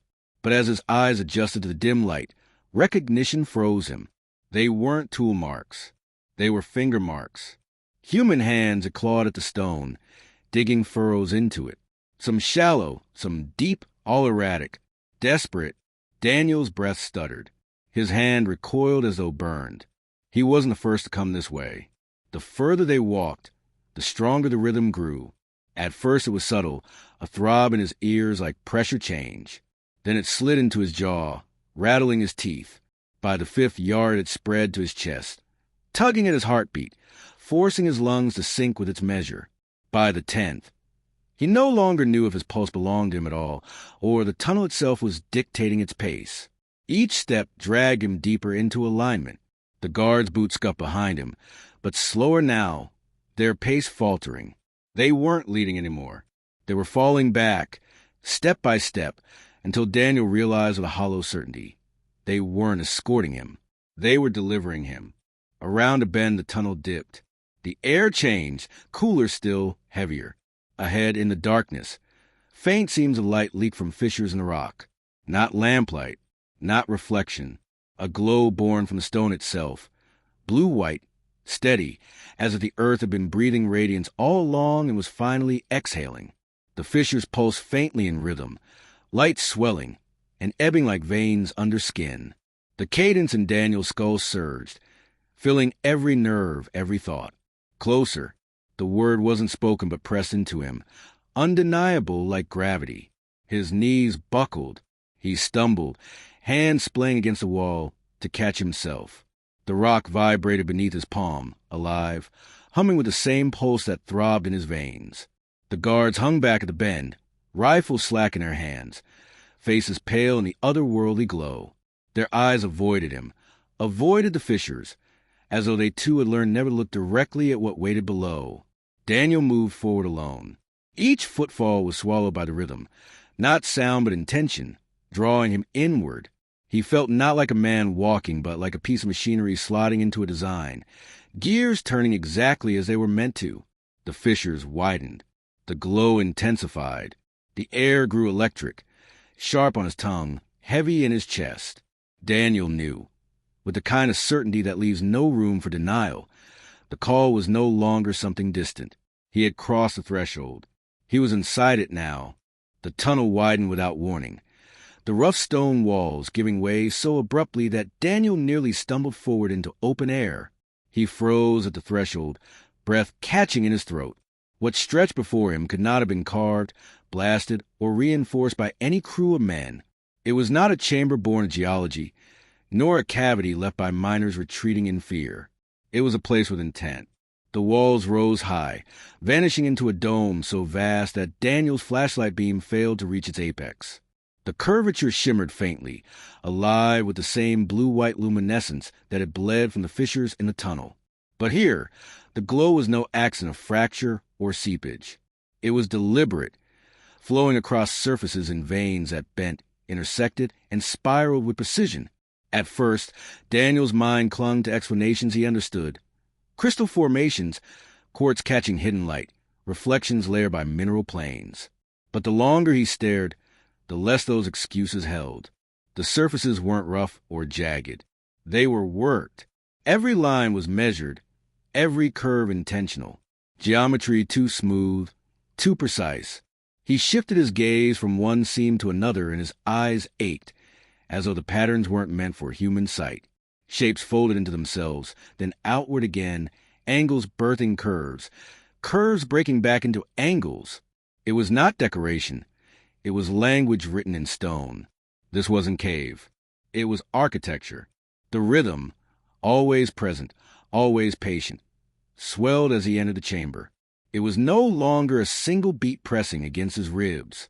Here it layered into strato sound, tones stacked atop one another like a cathedral choir built of vibration instead of voices. Daniel did not hear it through ears alone. He inhabited it. Each frequency wormed into marrow and tendon, threading itself through his heartbeat, forcing every muscle to dance in time. His breath came ragged. Yet each inhale matched a low chord, each exhale folded into a higher pulse. He staggered forward, one hand reaching for the wall to steady himself. His palm met the surface, stone but not stone. It throbbed beneath his touch, warm and alive, as if something flowed beneath the skin of the architecture. Veins of light rippled outward from his contact, crawling like phosphorescence, branching like blood vessels. He pulled his hand back in alarm, but the glow clung to his skin, a faint lattice etching itself across his palm before fading back into darkness. His hand trembled, no longer entirely his own. Then he saw it. Near the far curve of the chamber, half buried in dust and rubble, lay wreckage that was painfully familiar. A rusted field generator, its coils burned to brittle husks. Cables lay scattered across the floor, like disemboweled entrails. On the side panel, barely legible under corrosion, stenciled letters spelled out USAF. Daniel's chest tightened. This wasn't the first incursion. Others had been here, men like him, brought down into the earth, tasked to measure, to record, to test. Men who had failed to return. Beside the generator, a cot frame leaned, bolts eaten by rust. A tin canteen dented flat, fragments of uniforms woven into the dust like forgotten graves. These weren't artifacts of exploration. They were the bones of an occupation that had ended in silence. Someone had been here before him, and someone or something had made sure they never left intact. His pocket grew warm. Daniel froze, then pulled free the small notebook he had bought from the commissary, the one already poisoned with lines he hadn't written. It was open though he hadn't touched it, pages fluttering as though caught in a wind that didn't exist. Ink bled across them as he watched. Not strokes from his pencil, not marks from his hand. The pages wrote themselves. Lines unfurled into lattices. Spirals nested into one another. Whole passages formed in precise, mechanical handwriting that was his, but not his. The words curved into the same shapes etched on the walls around him. Angles folding into spirals, spirals into grids. Instructions too vast to understand. You see. You record. You continue. The chorus swelled, deeper than before, shaking dust in the broken cot, rattling metal fragments across the floor. Daniel pressed the notebook shut against his chest, desperate to smother the invasion. But the glow did not die.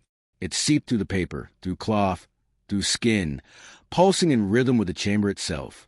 For the first time, Daniel felt the truth settle like chains. He was not a witness anymore.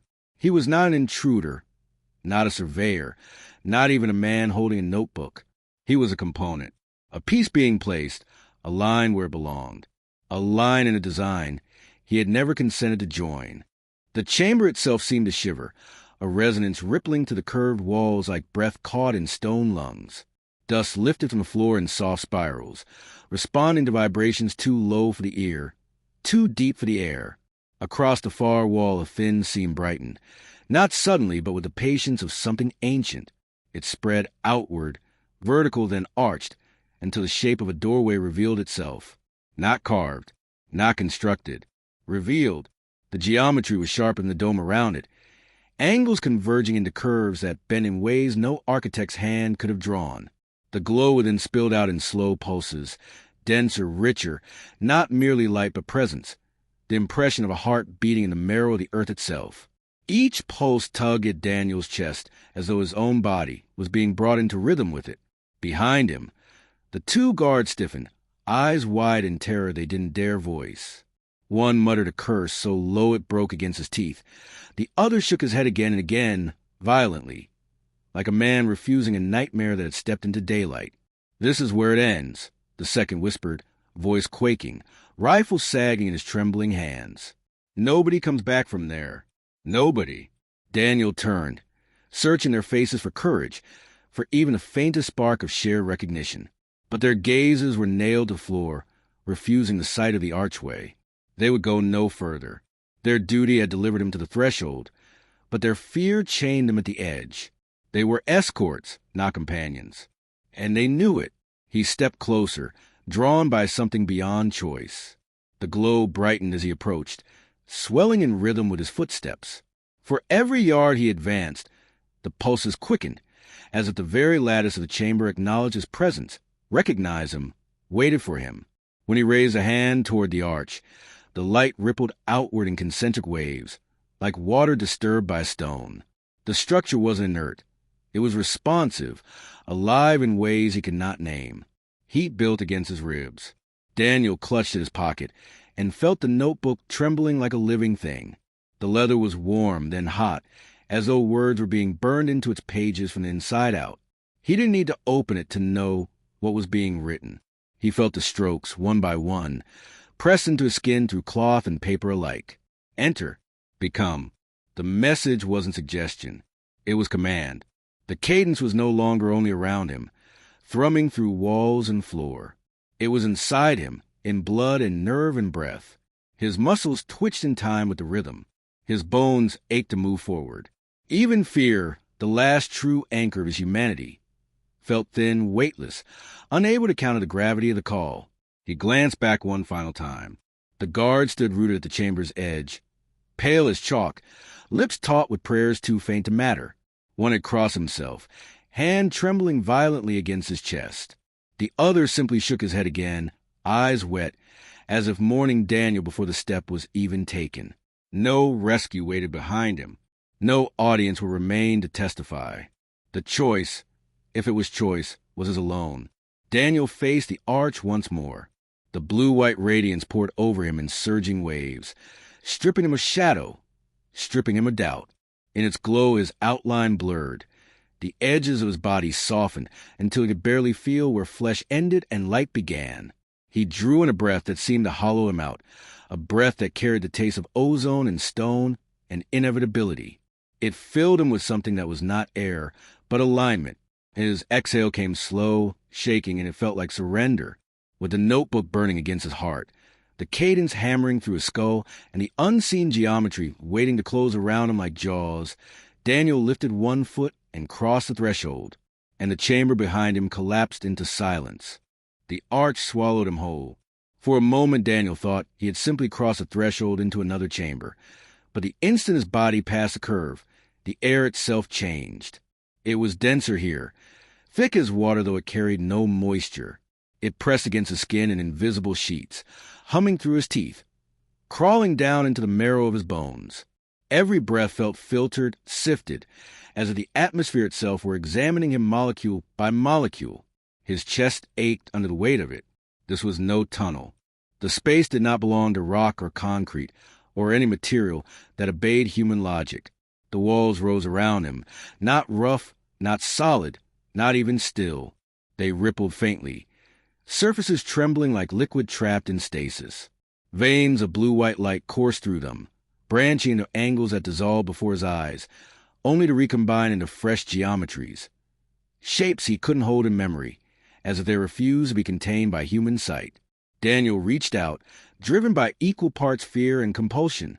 His palm brushed the surface.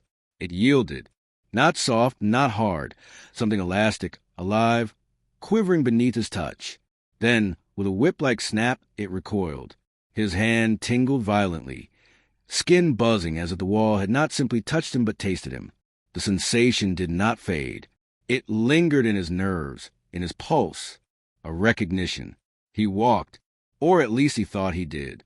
But after a dozen steps, after the sound of his boots had echoed too many times, he realized with sick certainty that the ground beneath him had not shifted. There was no progress here, no distance. Instead, the corridor itself moved.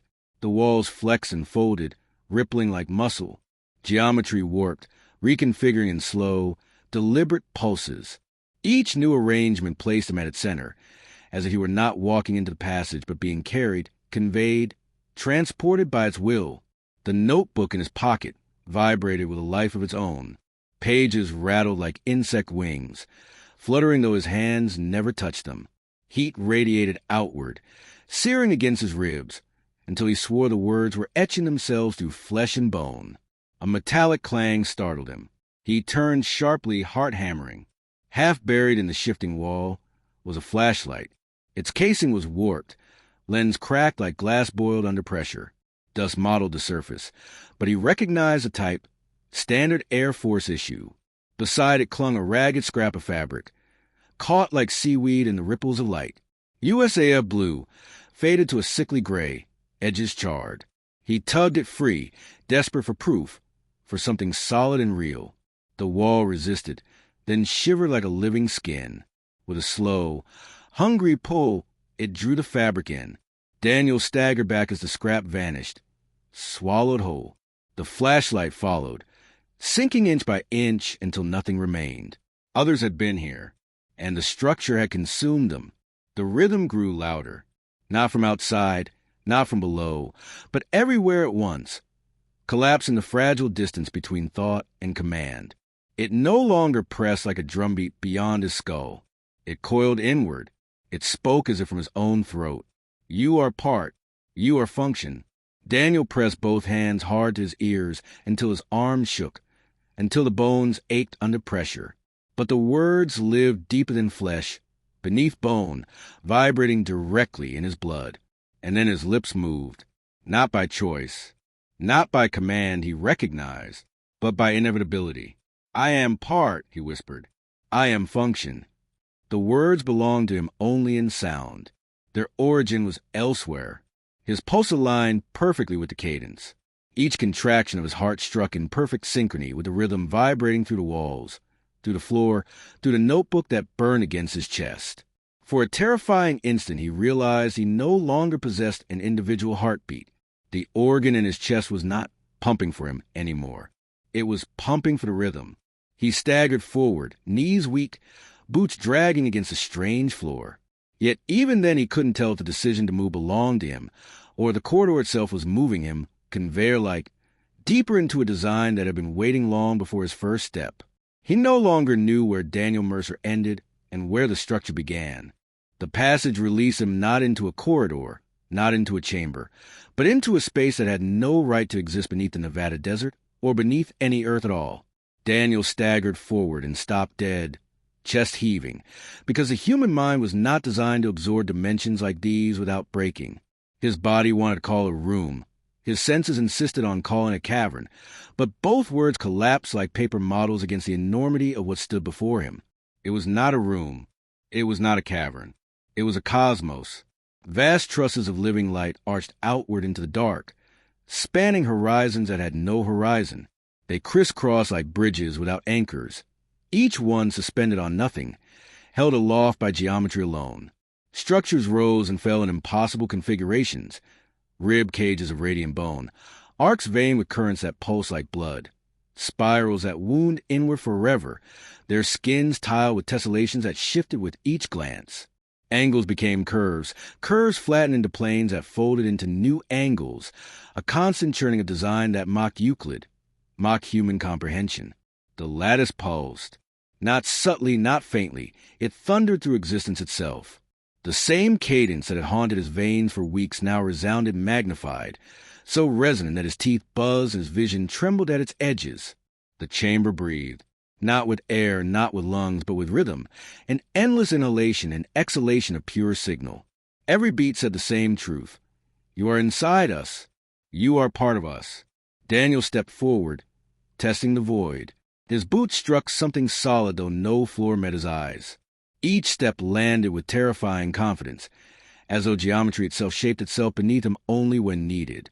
He glanced down once, against his own terror, and saw the proof. Symbols unfolded beneath the soles, lines and arcs blooming like ink strokes on invisible parchment. They glowed with faint fire, forming characters too deliberate to be random, too foreign to be read. The moment his foot rose, the symbols faded, erased clean, leaving only the echo of their presence in his mind. The floor wasn't supporting him. The floor was recording him. The space is carrying me, he thought. Then, deeper, truer, no, the space is building me into itself. Shapes stirred at the periphery. At first his chest surged with hope. Figures, people, comrades, rescue, witnesses. But when he squinted into glow, the hope collapsed. They were human outlines, yes, but woven into the lattice. Figures suspended in mid-step, bodies draped in faded uniforms, eyes hollow and filled not with pupils, but with light. Their edges bled into the geometry, as if skin had been rewritten into architecture. Some clutched notebooks like his own, their pages frozen open mid-turn, diagrams locked forever in luminous veins. Some reached outward, arms stretched in gestures of flight or defiance, but their motion was incomplete, interrupted, absorbed. They were not men anymore. They were silhouettes grafted into the design.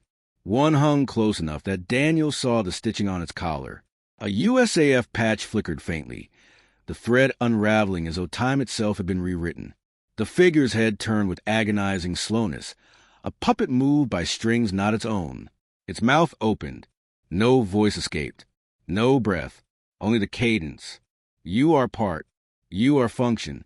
The vibration tore through Daniel's ribs, through his skull, bypassing ears and throat to resonate directly inside the machinery of his heartbeat. He staggered backward, clutching his chest, but panic was futile. His fear belonged to him, yet his breath did not. The rhythm steadied it, bent it, folded it into obedience. Even his terror was not his own anymore. Desperate, Daniel ripped the notebook from his jacket with trembling hands. It burst open before he could grip it, pages whipping as if caught in a storm, though the vast chamber lay still. Lines etched themselves across the paper, black and deliberate, though no pencil scratched and no hand guided them. Arcs stretched into spirals, spirals expanded into bridges. What appeared on the paper was not abstract. It was a mirror. The diagrams were the very structures he stood within. The trusses above, the ribbed arches, the infinite spirals. His notebook was no longer a record. It was a blueprint continuing itself. And then came the words, not scribbles, not fractured thoughts, whole sentences, scrawled in strokes that were his handwriting, but not his will. You continue. You build. The words glowed faintly, bleeding through the page, through the cover, through his fingers. They lit his jacket from the inside, as though written not on paper but on flesh. Daniel lifted his eyes. The machinery was infinite, yes, but it was not finished. Beams ended abruptly, dangling into void like unstitched seams. Spirals fracture halfway, curves broken into incomplete arcs. Tessellation spread across surfaces, then stopped suddenly as if waiting for the next hand to resume. As his gaze lingered on one jagged span, the glow brightened. When he looked away, it dimmed. The structure was aware of his focus. It anticipated his attention. No, it depended on it. The realization landed with a weight heavier than the desert above. This was not a ruin, not an archive. It was a project, ongoing, patient, hungry, and he was not the first brought here, nor the last. He was not here to bear witness. He was not here to record. He was here to work, to build. The lattice pulsed around him, an endless heartbeat woven into light and geometry. He felt it in every tendon, every nerve, every thought. It did not beg or threaten. It simply counted him already among its design. Daniel Mercer, surveyor, engineer, man, now component, function, builder, and the lattice waited, humming, certain, already placing him where he belonged. Daniel forced his legs to slow, every muscle shaking with the effort. His boots scuffed against the invisible surface, as though trying to find traction, but there was no real ground, only the rhythm beneath him, pulling, conducting, carrying him deeper. It wasn't pain in the ordinary sense. No broken bone, no torn muscle. The agony was stranger, quieter, more intimate. The erosion of choice. Every nerve was a wire, every tendon a switch, and the pulse pressed against him as if some unseen hand were gripping, tugging, aligning. He tried to stop. He planted himself, knees locked, shoulders trembling, jaw clamped tight. For a heartbeat, he thought he had won. The cadence faltered, dimmed, gave him space. Then it surged sharper, drilling straight through marrow. His breath jerked into rhythm. His spine arched against his will, and his legs lifted one after another, trudging forward like a puppet's. His will was irrelevant. The geometry had already accounted for it. With each reluctant step, the lattice glowed brighter. Not neutral, not indifferent. It pulsed with approval, as though rewarding obedience. Around him, the chamber refused to stay fixed. It shifted constantly, as if undecided what form to take. One moment Daniel walked through scaffolds of pure machinery, spans of steel, cables taut as bowstrings, towers suspended in mid-void, glass panes flashing with blue-white circuits. He smelled ozone, copper, scorched insulation, the tang of power stations. The next moment it all melted, flowed into something grotesquely organic, vertebrae curving into arcs, tendons stretching into bridges, veins pulsing with cold fire, contracting and relaxing in breaths that made the whole chamber feel like a rib cage around him. He pressed his palm hard against his chest. His ribs rose and fell in perfect synchrony with the chamber's pulse. His own body wasn't standing in a living structure. It was inside it, moving as part of its respiration. The thought bled into his skull unbidden. I am part. I am function. His lips moved, mouthing the words. He didn't hear himself, but he felt the vibration of the syllables, exactly matching the rhythm. He stumbled against an arc of light, suspended at shoulder height. The instant his hand touched it, the span rang like a tuning fork, and his mind detonated with images not his own, not visions, memories. He saw the desert in the 1950s, flat scrub, endless sky, towers rising on steel scaffolds. Then fire, mushroom clouds ballooning upward, shockwaves flattening sagebrush and shacks alike. But in the heart of those blasts, riding the waves of pressure, the hum lived. It etched itself into steel, into circuitry, into glass lenses and Geiger counters. He saw men in white coats hunched over chalkboards, writing equations. But their chalk did not obey them. It moved in time with a rhythm outside their awareness, strokes forming patterns none of them intended. The hum was inside their wrists, inside their hands, shaping their science, bending their discoveries. Daniel reeled back. The realization struck with icy finality.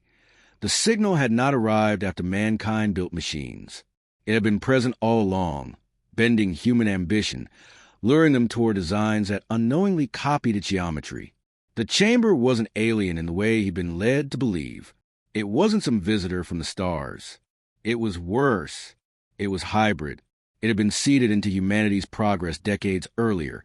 Its lattice built through unwitting engineers, through laboratories, through the arrogance of men who thought they were in control. We hadn't built technology to reach the unknown. The unknown had built technology through us. Daniel ripped his hand away, panting like he'd touched fire. The notebook slipped from his jacket and hit the invisible floor with a hollow clap. It snapped open, pages fluttering like wings. Fresh ink crawled across the paper. Dark, deliberate strokes formed words with no pen, no hand. The notebook was writing itself. Resistance equals failure. Cohesion equals function. You are the link. The letters glowed red, searing the page until the paper smoked. The acrid scent filled his nose, stinging his eyes. Daniel kicked the notebook shut, his boot trembling against the heat. The link to what? He thought desperately. What am I connecting? The answer arrived instantly, not from a notebook, not from any one span or arch, but from all of it at once, to everything. The hum intensified. It no longer shook the floor. It was the floor. It no longer buzzed in his ribs. It was his ribs. Every frequency converged, louder and sharper, until his teeth rattled, his tongue vibrated, and his eyes pulsed against their sockets. Pressure swelled behind his eyes, searing like a red-hot needle. His skull felt like a strip chart recorder gone wild, lines being scratched directly into his neurons. He could sense it. His pulse, his thoughts, his very sense of self being logged, archived, indexed into a system so vast it made the cosmos feel small. Sweat poured down his skin, chilling instantly in the electric air. His vision narrowed, tunneled, until all he could see was pattern and light, geometry crawling across his field of view like living diagrams. His heartbeat was no longer his. It was an instrument needle recording data. He collapsed to his knees, fists hammering the unseen floor, knuckles cracking against nothing solid. His body convulsed with the rhythm, tendons flexing and relaxing not under command but under orchestration. He couldn't even pant without the cadence deciding when his lungs expanded. It wasn't suggestion anymore. It wasn't persuasion. It was invasion. The rhythm had entered every layer. Words, thoughts, bone, marrow. If he resisted, Daniel knew with bleak certainty, his brain would rupture like a fuse overloaded with current. His body would simply burn out, leaving nothing but a shell for the geometry to discard. And yet, clarity flickered through the terror. A thought not his, yet undeniable, rose clean through the noise. To resist is to die. To follow is to survive. The cadence latched onto that thought, sealing it, hammering it into place. It pulsed once, steady, patient, satisfied. It no longer needed to convince him. It could wait. And in the lattice, patience was infinite. Daniel rose slowly from his knees, his legs quivering like they belonged to someone else. The rhythm inside him wouldn't let him fall. It steadied him, as though invisible hands were holding the strings of his body. Each step forward became less a decision and more submission, a simple inevitability written into the geometry around him. The chamber darkened at its edges and brightened toward the center, hurting his attention toward the heart of the design. He realized then that even where he chose to look was no longer his choice. The lattice wanted him to see one thing above all others. The silhouettes came first. Figures caught in the glowing architecture, men preserved mid-step, mid-gesture. Their outlines flickered like reflections in disturbed water. Some wore uniforms faded into the blue-white glow, their insignias blurred into nonsense. Others were so eroded by light they seemed carved from smoke. But they weren't statues. Daniel felt at the moment he passed near one. The figure turned its head slowly, as though dragged by unseen gravity, and lifted a hand. No breath moved its chest. No sound came from its lips. Yet Daniel felt a brush of thought, featherlight, inside his skull. We followed. We became. The words weren't in English. They weren't in any language at all. But the meaning slid into him as smoothly as the cadence itself. He recoiled, stomach lurching, but the rhythm pulled him back into line. The silhouettes watched without eyes, silent witnesses to the same path he now walked. At the chamber's center, the thing waited.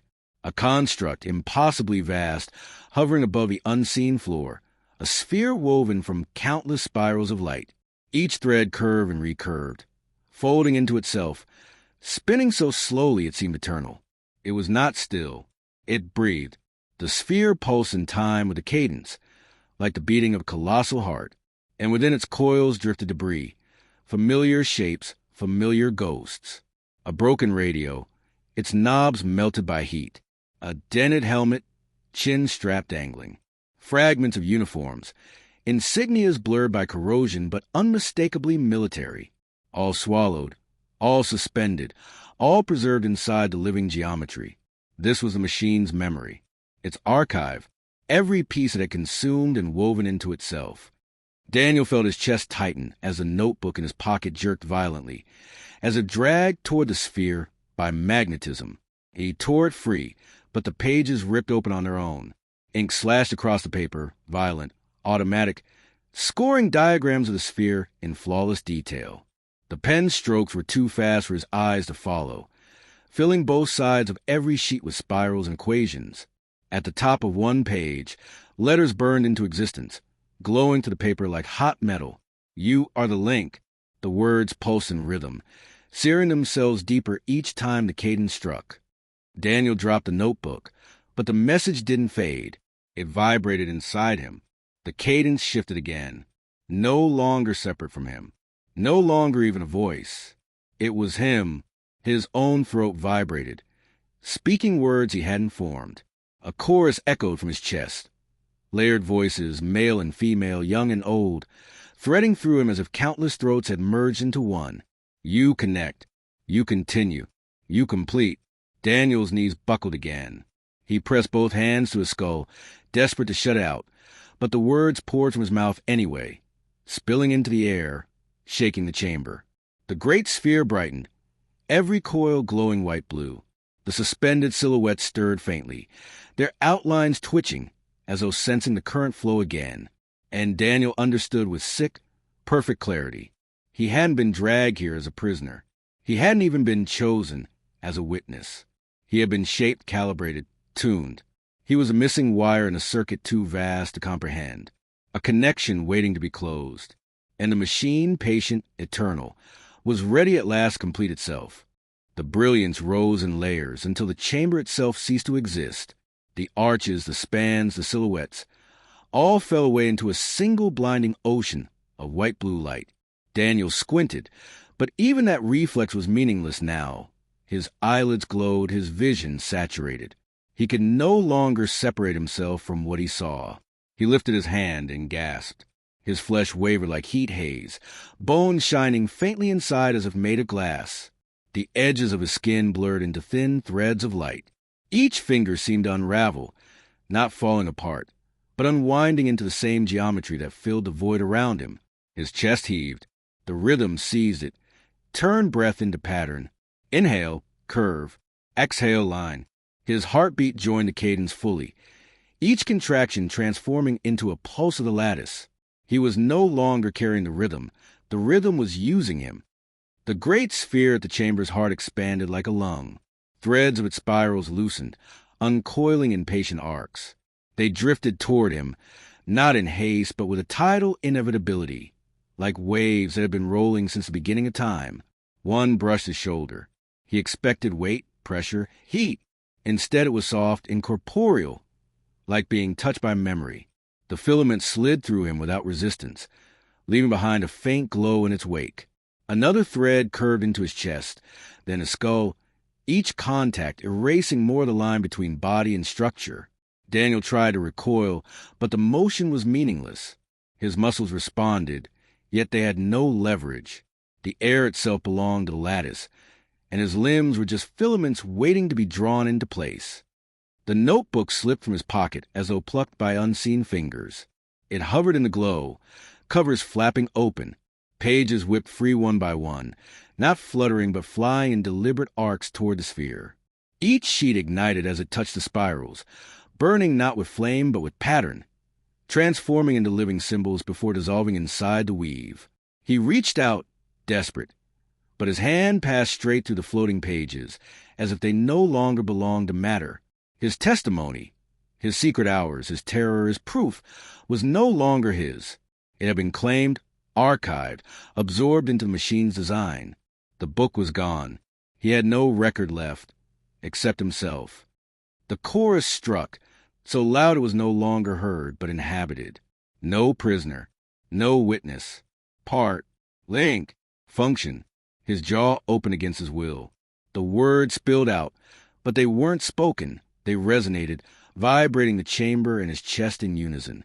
His voice layered into thousands of others, a chorus that stretched across time, male and female, young and old, countless throats singing through his own. And it wasn't pain. It was inevitability. Like a string plucked by a bow, his body had only one possible response: to vibrate in harmony. At the chamber's edges, the silhouettes brightened. The frozen figures twitched, outlines shimmering faintly as though his resonance awakened them. Hollow eyes turned toward him.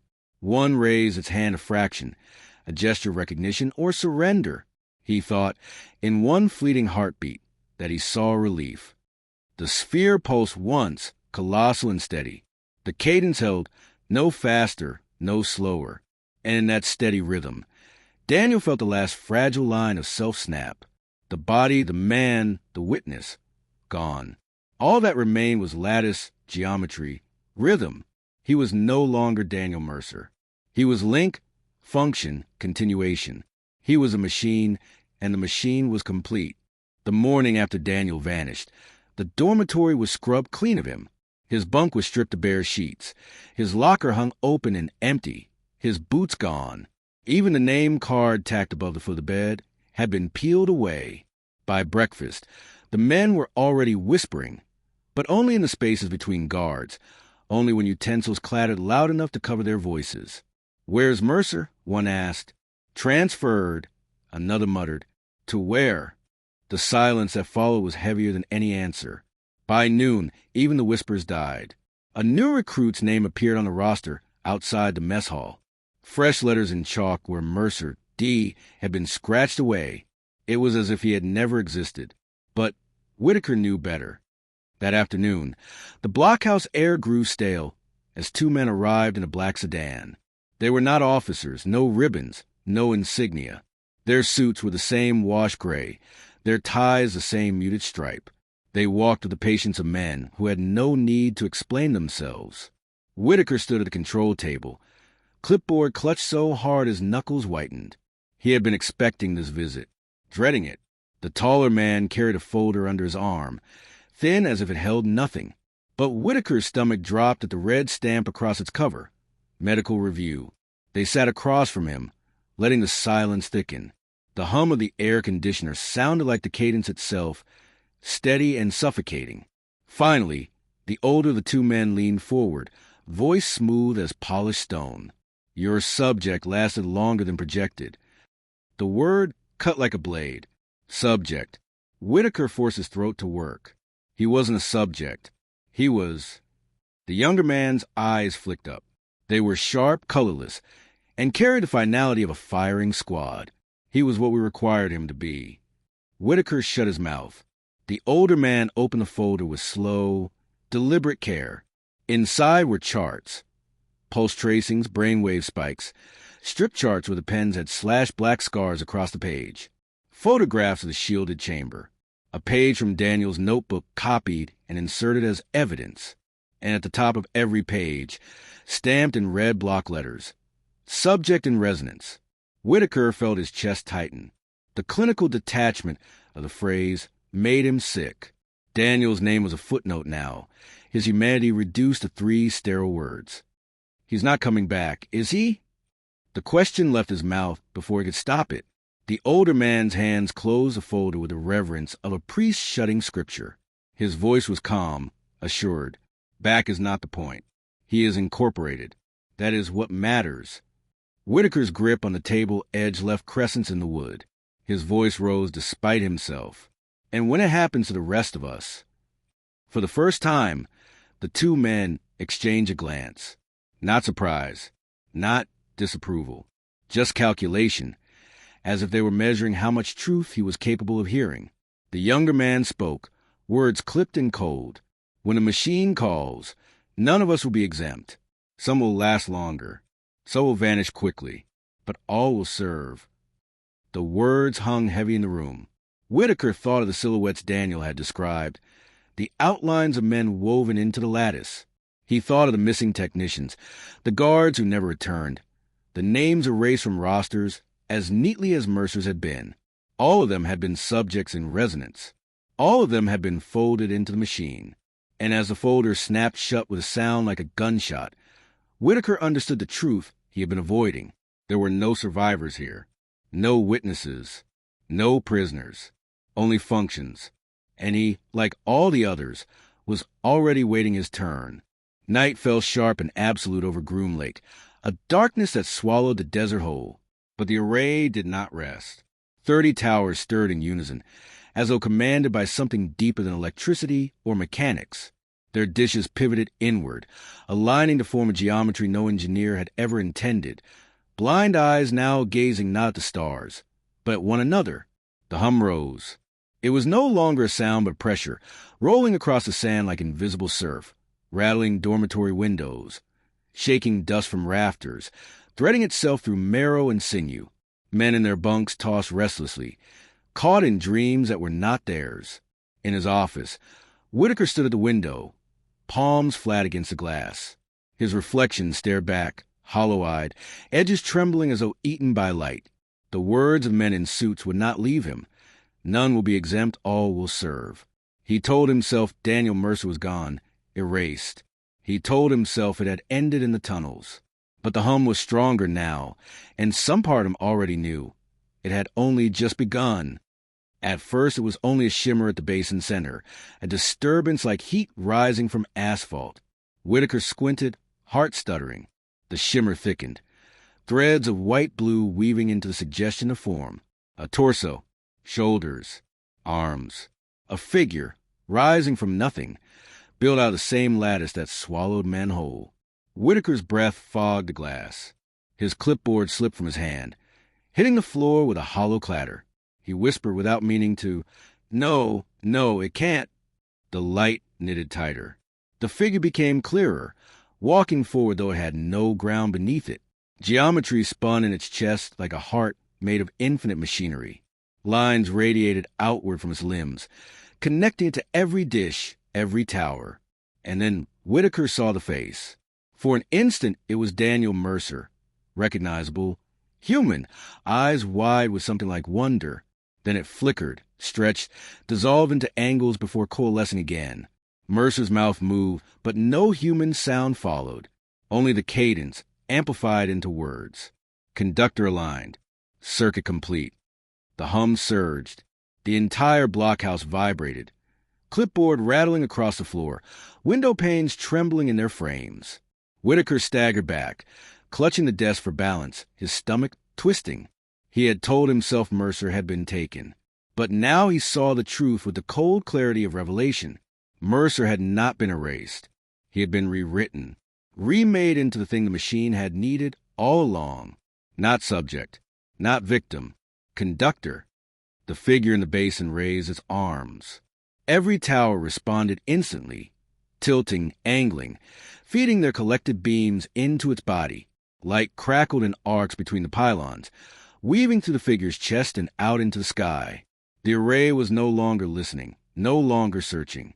It was ready to play. And Daniel Mercer, or what remained of him, was the instrument it had chosen. The array ignited like a cathedral of fire. 30 towers swung into perfect symmetry, their beams rising as one, stabbing into the desert night. The light was not white, not blue, not anything natural, an unearthly shade that made shadows fold inward, that made the stars recoil. Whitaker pressed against the office window, breath fogging the glass. The sky above Groom Lake convulsed. Constellations buckled. Stars dragged into new shapes, their ancient alignments torn apart. Geometry overwrote the heavens, triangles snapping into spirals, spirals collapsing into lines that pulse like arteries. The hum, deafening for weeks, cut off in a single instant. The silence that followed was worse. It pressed into Whitaker's skull like a bell that had just been struck, leaving his bones ringing. His ears bled, but he barely noticed. At the basin center, the figure lifted its arms. It was Daniel Mercer, and not Daniel Mercer. The face flickered between human and pattern, each heartbeat trading one for the other. A lattice burned inside his chest, threads tightening, spiraling faster and faster until the man was gone and only light remained. He had become conduit, a vertical column binding the desert floor to the fractured sky. Men gathered in the corridors behind Whitaker, drawn like moths. Some were technicians, others guards, others men who never asked questions but now could not look away. Their faces were drained, eyes wide and vacant. They did not speak. None dared to break the silence. They all felt it. The circuit was closing. Whitaker collapsed to his knees, his clipboard forgotten on the floor. The message struck every skull at once. Clean and absolute. Conductor engaged. Transmission complete. The words were not heard. They were lived. They echoed in bone marrow, in the soft rhythm of blood, in the chords of the desert itself. Then, without warning, the light snapped inward. The towers froze, dishes locking at angles no engineer could draw. The glow at the basin's heart collapsed to a single white point, so bright it left an afterimage seared into every eye. It pulsed once, twice, like a heartbeat of something older than the earth, and was gone. The night fell back heavy and absolute. Men stumbled out into the basin under the thin desert stars. The air was cold, dry, empty. At the center of the array, where the figure had stood, the sand was smooth, untouched, as if no one had ever walked there, as if nothing had ever happened. But the afterimage lingered. When Whitaker closed his eyes, he saw it still. The tower of light, Mercer's face stretched across it, the geometry scarring the stars. He knew he would never unsee it. By dawn, the rosters were changed. Mercer's name erased with the same neat chalk line that had removed others before him. A new recruit already listed in his place. In the mess hall, no one asked. No one whispered. The silence was itself an order, older than the base, older than the men who enforced it. Whitaker walked among them, feeling the rhythm throb faintly in his chest. It hadn't gone with Mercer. It hadn't vanished with the light. It was still there, patient, certain, waiting for the next conductor, waiting for him.